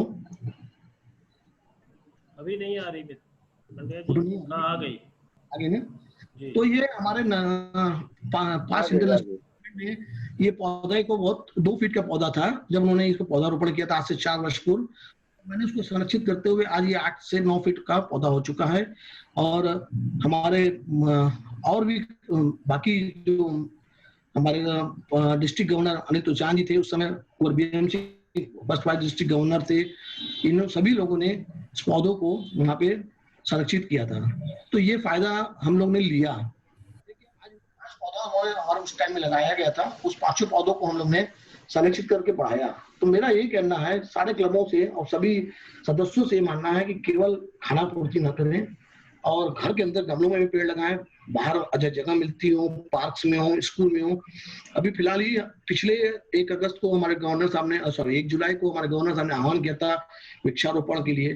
तो हम लोग ने एक स्कूल को अडॉप्ट किया जहाँ पे ऑलरेडी पेड़ पौधे लगे थे, उसको उन्होंने सर्वे किया, वहां पे जो जरूरत थी उस पौधे को वहां पे लगाया। और आज 1 अगस्त का दिन है और 1 महीने के अंदर वो 1-1 फीट पौधे बढ़ चुके हैं। तो ये फायदा हमारा मिला। कुछ 11 पौधे लगाए हम लोगों ने, उस 11 पौधे का लगाने का फायदा मिला और हमको मन में संतुष्टि हो रही है कि हमने ये काम को किया। तो मैं सभी डिस्ट्रिक्ट के सदस्यों से, क्लबों से ये अनुरोध करूंगा कि कार्य करें। अच्छी बात है, कार्य करना चाहिए। ठीक है, आप 11 लगा के दिखाते हैं, वो भी कहीं हो सकता है कंपटीशन की भावना आती है लोगों, लेकिन गलत कार्य न करें। कंपटीशन की भावना रखें, कंपटीशन की भावना वो रखें कि 5 साल बाद उसको दिखाएं कि ये पेड़ हमने लगाया था, उस टाइम में हमने इस चीज को बड़ा किया। तो मैं सभी से ये एक्सेप्ट करूंगा कि उस पर ध्यान दें और मुझे वादा करें कि आप लोग इस तरीके से काम करें। और मैं यही एक्सपेक्टेशन करता हूं कि सभी सदस्यों से कि आप इसी प्रकार अपना कार्य करें और एक नई ऊंचाइयां दें हमारे क्लब को। हम लोग एनवायरमेंट पे काम करें और ये बात को आपको सबको समझनी पड़ेगी। पुनः धन्यवाद सतीश भाई आपको कि आपने इस कार्यक्रम को कराया और सभी को जानकारी दी। और मैं नरेंद्र भाई को धन्यवाद देता हूं कि आपने मुझे 5 मिनट का समय दिया बोलने के लिए। धन्यवाद। धन्यवाद चैतन्य जी। आपने जो मुख्य बात कही वह है कि वह सेवा करें जिससे आपको संतुष्टि मिले। अब मैं इस कार्यक्रम को, आयोजन को समाप्त करने के लिए आमंत्रित करूं। उसके पहले मैं ऋषि सेठी जी से जानना चाहता हूं कि किसी पार्टिसिपेंट ने कोई जानकारी चाहिए, कोई प्रश्न है क्या? नहीं, कोई क्वेश्चन नहीं है सर। चलिए, धन्यवाद ऋषि जी।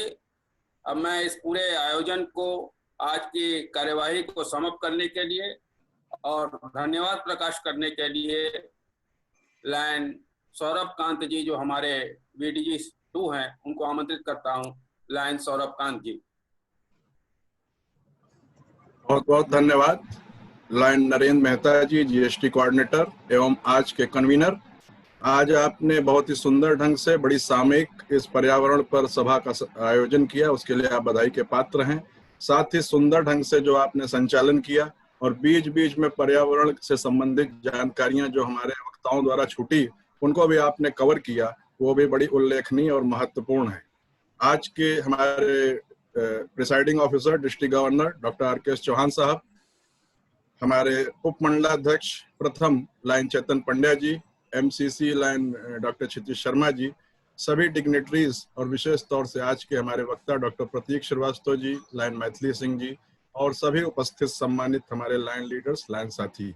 मुझे आदेश हुआ है लायन मेहता जी द्वारा आज की प्रोसीडिंग्स को ब्रीफली समाप्त करने के लिए और साथ ही साथ सभी को धन्यवाद देने के लिए।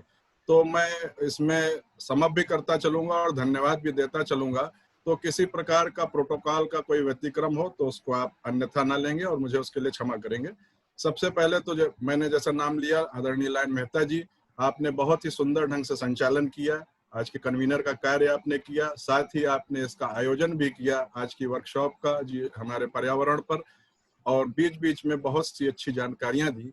तो आपको बहुत बहुत बधाई और धन्यवाद। इसके साथ साथ हमारे आदरणीय मंडलाध्यक्ष डॉक्टर चौहान साहब ने उद्घाटन बड़े ही अच्छे ढंग से किया, साथ ही सभी को पर्वों की बधाई दी, बकरीद की, रक्षाबंधन आदि सभी पर्वों की बधाई दी और सभी का स्वागत एवं आभार व्यक्त किया। मैं आपको भी बहुत बहुत बधाई एवं धन्यवाद देता हूं कि आपके नेतृत्व में हमारा मंडल बहुत ही आगे बढ़ रहा है, खासतौर से इन ट्रेनिंग्स की दिशा में बहुत ही हम लोग आगे जा रहे हैं, और न केवल मंडल स्तर पे बल्कि मल्टीपल और पूरे राष्ट्रीय स्तर पे आपका नाम, हमारे मंडल का नाम हो रहा है। मैं बधाई देना चाहता हूं हमारे गैट चेयरपर्सन आदरणीय लायन मुकुल लाल टंडन जी, जिनकी प्रेरणा और मार्गदर्शन में निरंतर ये कार्य हो रहे हैं, और आज अध्ययन 8 में हम लोग पहुंच गए हैं। 18 अध्याय का उनका लक्ष्य निश्चित ही सफलतापूर्वक और बहुत ही अच्छे ढंग से वो पूर्ण होगा। बधाई के पात्र हैं हमारे environment chairperson lion Satish Tandon ji, जो कि वाणी एवं लेखनी दोनों के धनी हैं, और बहुत सुंदर संदेश हमारे व्हाट्सएप ग्रुप्स में वो भेजते रहते हैं, जिससे कि लोग बहुत मोटिवेट होते हैं। साथ ही साथ वो जो लोग सेवा कार्य करते हैं उसमें भी एक एक को रिकॉग्नाइज करते हैं, एक एक को मोटिवेट करते हैं, और निश्चित ही उनकी प्रेरणा से बड़े सुंदर मंडल में हमारे कार्य पहले भी होते आए हैं, अब आगे भी होंगे, ऐसी मेरी आशा है। आज उन्होंने बताया कि 1379 एनवायरमेंटल एक्टिविटीज पिछले वर्ष हमारे मंडल ने की, और इस प्रकार से हम लोग नंबर 1 रहे। उन्होंने पेड़ लगाने के महत्व के बारे में बताया। उन्होंने बताया कि इस समय 28 पेड़ केवल प्रति व्यक्ति हमारे यहाँ है, और सबसे बड़ा चिंता उन्होंने व्यक्त किया जो रेडियो धर्मी प्रदूषण हो रहा है आजकल मोबाइल एवं अन्य माध्यमों से, माइक्रोवेव आदि के द्वारा, उस पर भी उन्होंने बड़ी चिंता व्यक्त की। जल संरक्षण पर जोर दिया, बड़े पौधों को लगाने पर जोर दिया, पीपल, कदम, नीम, अमलतास, गुलमोहर, उन्होंने कई पेड़ों का नाम लिया। नो प्लास्टिक अवेयरनेस पे उन्होंने जोर दिया, झोले बनवाने पुराने कपड़ों से उन्होंने उस पर भी बल दिया। कोविड-19 में उन्होंने बताया कि हम लोग स्कूल के माध्यम से कोई कंपटीशन करा सकते हैं, ऑनलाइन संगोष्ठियां करा सकते हैं, पोस्टर्स वगैरह लगवा सकते हैं, तो मैं उनको धन्यवाद और बधाई दोनों साथ साथ देता हूं। अगली हमारी वक्ता आज की बहुत ही हमारी डायनेमिक लेडी, हमारे मंडल की सर्विस आइकन उनको कहा जाए तो कोई अतिशयोक्ति नहीं होगी, लायन मैथिली सिंह जी। बहुत ही वर्षों से हमारे बीच सेवा के वो कीर्तिमान स्थापित कर रही हैं। विशेष तौर पे पर्यावरण पे उन्होंने बहुत ही उत्कृष्ट कार्य किए हैं, न केवल वसुधा फाउंडेशन के द्वारा बल्कि हमारे लायंस संस्थान के द्वारा, अपने अब वो लायंस क्लब वसुधा के द्वारा भी बहुत ही उत्कृष्ट इस वर्ष में हम लोग देख रहे हैं। लगातार वो लोग काम कर रहे हैं, बड़े पेड़ लगा रहे हैं, और वो जो कह रही थी उनकी बातों में उनके अनुभव और उनके कार्य की झलक थी, सिर्फ शब्द नहीं थे, उनके कार्य और अनुभव दिख रहे थे। उन्होंने कहा कि भले ही कोरोना काल है लेकिन कोई ना कोई घर में आ रहा है, उसके माध्यम से हम लोग पेड़ लगवा सकते हैं, स्कूल्स में लगवा सकते हैं, गाँवों में लगवा सकते हैं, और उन्होंने ट्री गार्ड्स पे भी बड़ा जोर दिया। घरों में उन्होंने कहा 24 से 26 इंच के गमलों में हम लोग पौधे लगाएं, और जैविक खाद बनाने पर भी उन्होंने बल दिया। साथ ही साथ उन्होंने ये बताया कि यूकलिप्टस का पेड़ बिल्कुल नहीं लगाना चाहिए, और उसके न लगाने पे लोगों को जागरूक भी करना चाहिए। उन्होंने हमें बताया कि शीशम, केला आदि से न केवल नाइट्रोजन का लेवल बढ़ता है बल्कि हमारा वाटर लेवल भी बढ़ता है। उन्होंने कहा जो वृक्ष से पत्तियां गिरती हैं उनकी हम लोग जैविक खाद बना सकते हैं। बैनर का प्रयोग कम से कम करने को उन्होंने बताया। हींग की पोटली रखने का बताया, जिससे कि कीटाणुनाशक का भी कार्य करेंगे और ऑर्गेनिक भी चीजें होंगी। तो इससे बहुत हम लोग प्रेरित हुए। और हमारे आज के विशिष्ट वक्ता डॉक्टर प्रतीक श्रीवास्तव जी, मैं उनका आभारी हूं कि उन्होंने हमारा आमंत्रण स्वीकार किया। और लाइन डॉक्टर आनंद श्रीवास्तव जी, हमारे जीएलटी कोऑर्डिनेटर का भी मैं आभारी हूं कि उन्होंने ऐसे विद्वान वक्ता को हमारे बीच भेजा, जिनको की विषय की बड़ी गहन जानकारी है। शायद हम लोग इतना हो सकता है ग्रहण करने में सक्षम न हो, उनकी जानकारी बहुत ही उत्कृष्ट कोटि की है। उन्होंने आज का विषय रखा कोविड-19 एंड एनवायरनमेंट, और बताया कि पर्यावरण के जो भी सारे घटक हैं वो परस्पर निर्भर हैं और जुड़े हुए हैं। उन्होंने बताया कि सारे एरियाज में पॉल्यूशन बढ़ा हुआ है। पैंडेमिक्स के इतिहास की बड़ी विस्तृत चर्चा की। वायरसेस के प्रकार के बारे में बताया, वायरसेस कैसे उत्पन्न होते हैं। उसमें उन जो समझ में आया, उनका कहना था कि वाइल्ड लाइफ एक्सप्लॉइटेशन से पैंडेमिक और वायरसेस की उत्पत्ति होती है। क्योंकि एड्स का भी उन्होंने बताया कि जो हम लोग अफ्रीका में चिंपांजी और किसके किसके मांस का सेवन किया गया उसकी वजह से हुआ। तो हम लोगों को अपने जड़ों पे लौटना होगा, पुरानी परंपराओं पे लौटना होगा, जो हमारी संस्कृति है। भारत में तो खैर इस प्रकार से विध्वंसक प्रवृत्ति नहीं है, ना कोई हिंसक प्रवृत्ति इस प्रकार की है, ये विदेशों से ही आया है, सभी जानते हैं। और उन्होंने बताया कि प्रकृति स्वतः बैलेंस करती है। तो कोविड-19 के दुष्परिणाम हम मानव देख रहे हैं, लेकिन प्रकृति आनंदमयी हो गई है। इससे उन्होंने बताया कि किस प्रकार से पर्यावरण में सुधार हुआ, किस प्रकार से जल का स्तर सुधरा, किस प्रकार से नदियां साफ हुई, किस प्रकार से वेनिस का तालाब साफ हुआ। सारी बातें उन्होंने बड़े ही विस्तृत ढंग से बताई। और हम लोग के पास और अधिक समय होता तो उनके हम लोग ज्ञान का और इसमें लाभ ले पाते। बहरहाल हम लोग फिर कभी किसी अवसर पर उनको बुलाएंगे।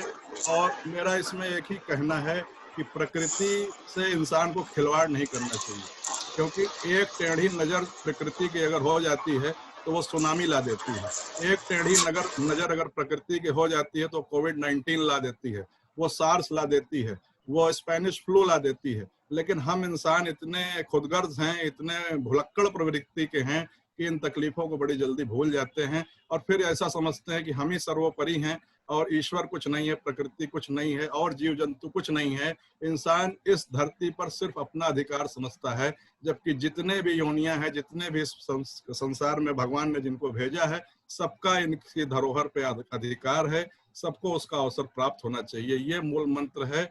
और को एग्जिस्टेंस की भावना होनी चाहिए, विश्व बंधुत्व की भावना होनी चाहिए, सभी जीवों के लिए दया की भावना होनी चाहिए, परस्पर प्रेम की भावना होनी चाहिए। मैं आपके आज के वक्तव्य से संदेश लेता हूं और मैं आपको पुनः बहुत बहुत आभार और धन्यवाद देता हूं।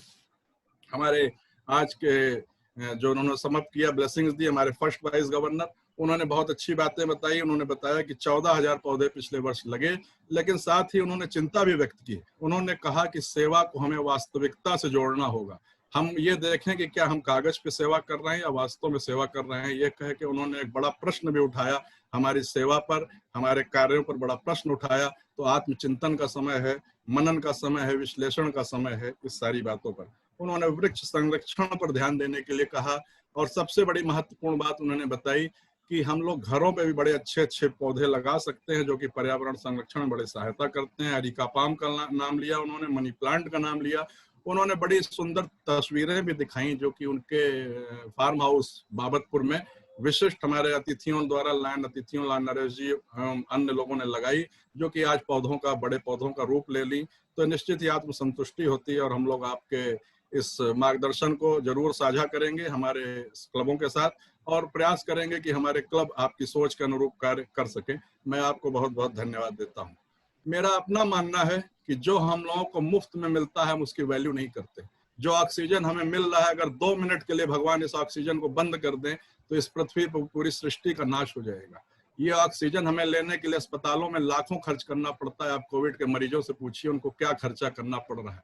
जो पानी निःशुल्क मिला है, जो हम लोग बहा रहे हैं, जिससे हम लोग गाड़ी धो रहे हैं, जिससे हम लोग सड़कें धो रहे हैं, आप सोचिए कि चेन्नई में कई सालों से जल स्तर कहाँ चला गया है। वो हाल हमारे सभी शहरों का होने वाला है अगर हम लोग चेते नहीं, अगर हम लोग रेन वाटर हार्वेस्टिंग की ओर नहीं गए, अगर हम लोग जल संरक्षण और सफाई पे नहीं गए, अगर हम लोग वृक्षारोपण पे नहीं गए, अगर हम लोग ऑर्गेनिक फार्मिंग पे नहीं गए।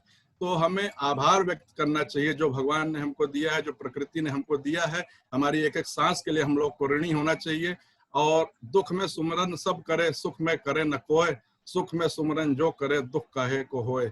तो ये भावना जब तक नहीं आएगी हम लोग अपने दुखों को भूल जाएंगे और ऐसे ही प्रकृति अपने रूप को, अपनी शक्ति को दिखाती रहेगी और हम लोग को फिर प्रकृति के आगे नतमस्तक होना पड़ेगा। लेकिन हम लोग अगर अपनी आदत को नहीं छोड़ेंगे तो ऐसा ही होता रहेगा। और कोविड-19 ने हमें सिखा दिया कि बहुत ही थोड़े संसाधनों से भी काम चल सकता है। केवल भोजन मिलता रहे, कुछ जरूरी दवाएं मिलती रहें और एक रहने को छत हो तो इंसान का काम चल सकता है। इतने बड़े संचय की, इतने बड़े एम्पायर की जरूरत नहीं होती। तो सब में बांटिए। हमारा जो मूल मंत्र है वी सर्व, उसका हमें पालन करना चाहिए। और इन्हीं शब्दों के साथ मैं अपनी वाणी को विराम देता हूँ, समाप्त करता हूँ। सभी हमारे उपस्थित महानुभावों का बहुत बहुत धन्यवाद देता हूँ और आज के कार्यक्रम की सफलता के लिए हमारे माननीय मंडलाध्यक्ष महोदय, हमारे गाइड टीम और हमारे सभी लीडर्स को मैं बहुत बहुत बधाई देता हूँ। लाइन सतीश टंडन जी, एनवायरमेंट चेयरपर्सन को बधाई देता हूँ। और इससे कुछ आज लेके ये जाइए कि संतुष्टि का भाव जीवन में लेके जाइए, म्यूचुअल को एग्जिस्टेंस का भाव लेके जाइए और ईश्वर की शक्ति और प्रकृति की शक्ति को कभी मत भूलिए। और जो मुफ्त में मिला है उसकी वैल्यू करना सीखिए। जो आपको धूप मिली है, जो आपको हवा मिली है, जो आपको पानी मिला है, उसको सबको वैल्यू करिए। वैल्यू करेंगे तो आप जानेंगे कि एक ऑक्सीजन का सिलेंडर अस्पताल में कितने रुपए का मिलता है। तो आप समझ जाएंगे कि दिन भर में हम लोग कितना ऑक्सीजन कंज्यूम करते हैं, कितना पानी हम लोग कंज्यूम करते हैं, क्या रिसोर्सेज, और क्या इन रिसोर्सेज पे केवल हमारा अधिकार है, ये भी चिंतन का विषय है। तो पुनः बहुत बहुत धन्यवाद। जय हिंद, जय लायनवाद। आभार सौरभ जी, आपने बहुत सुंदर शब्दों में इस पूरे आयोजन को समाप्त किया। ये आपकी उत्कृष्ट प्रतिभा का दिग्दर्शन है।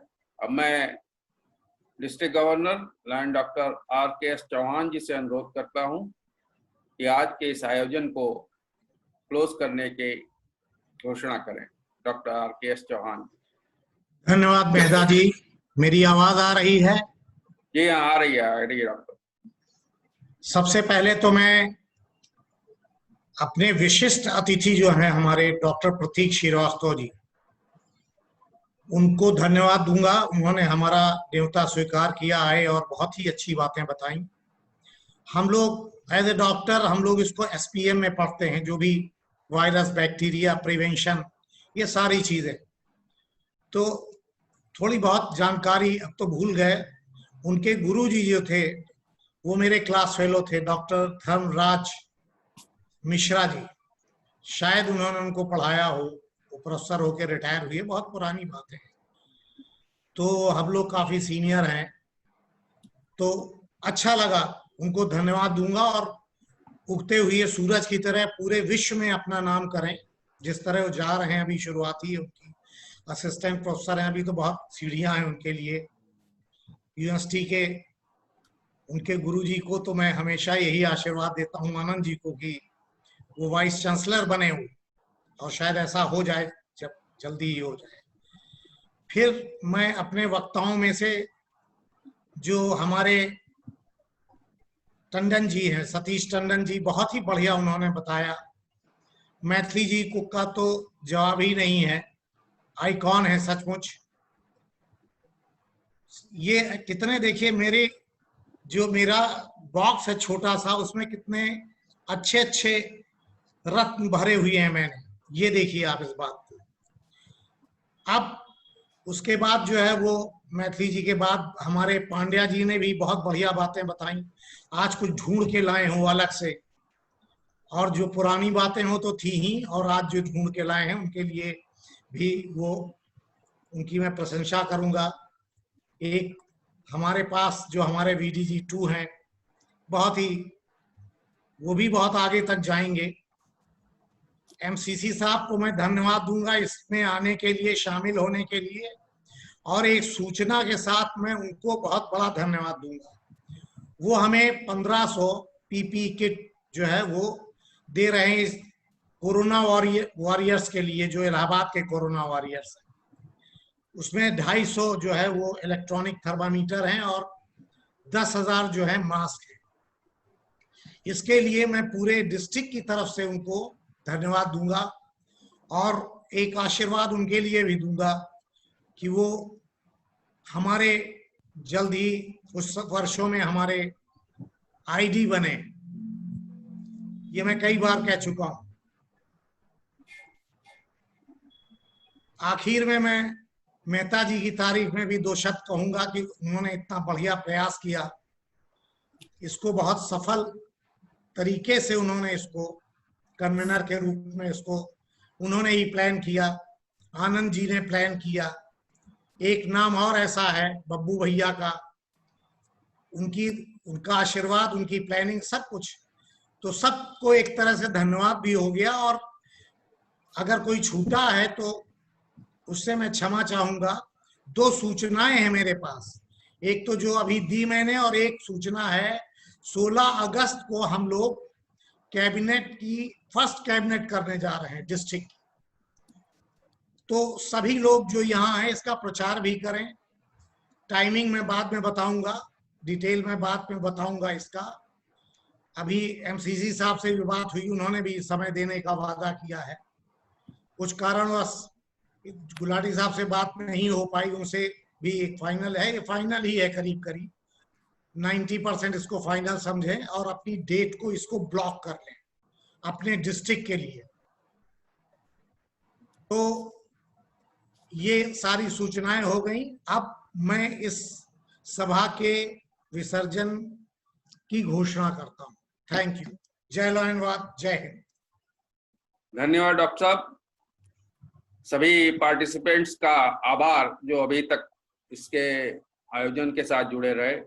एक और सूचना है, जो कि रीजन और जोन हैं अपने डिस्ट्रिक्ट के, उनके लिए मल्टीपुल की ओर से आज 4 बजे से जूम ट्रेनिंग का प्रोग्राम रखा गया है।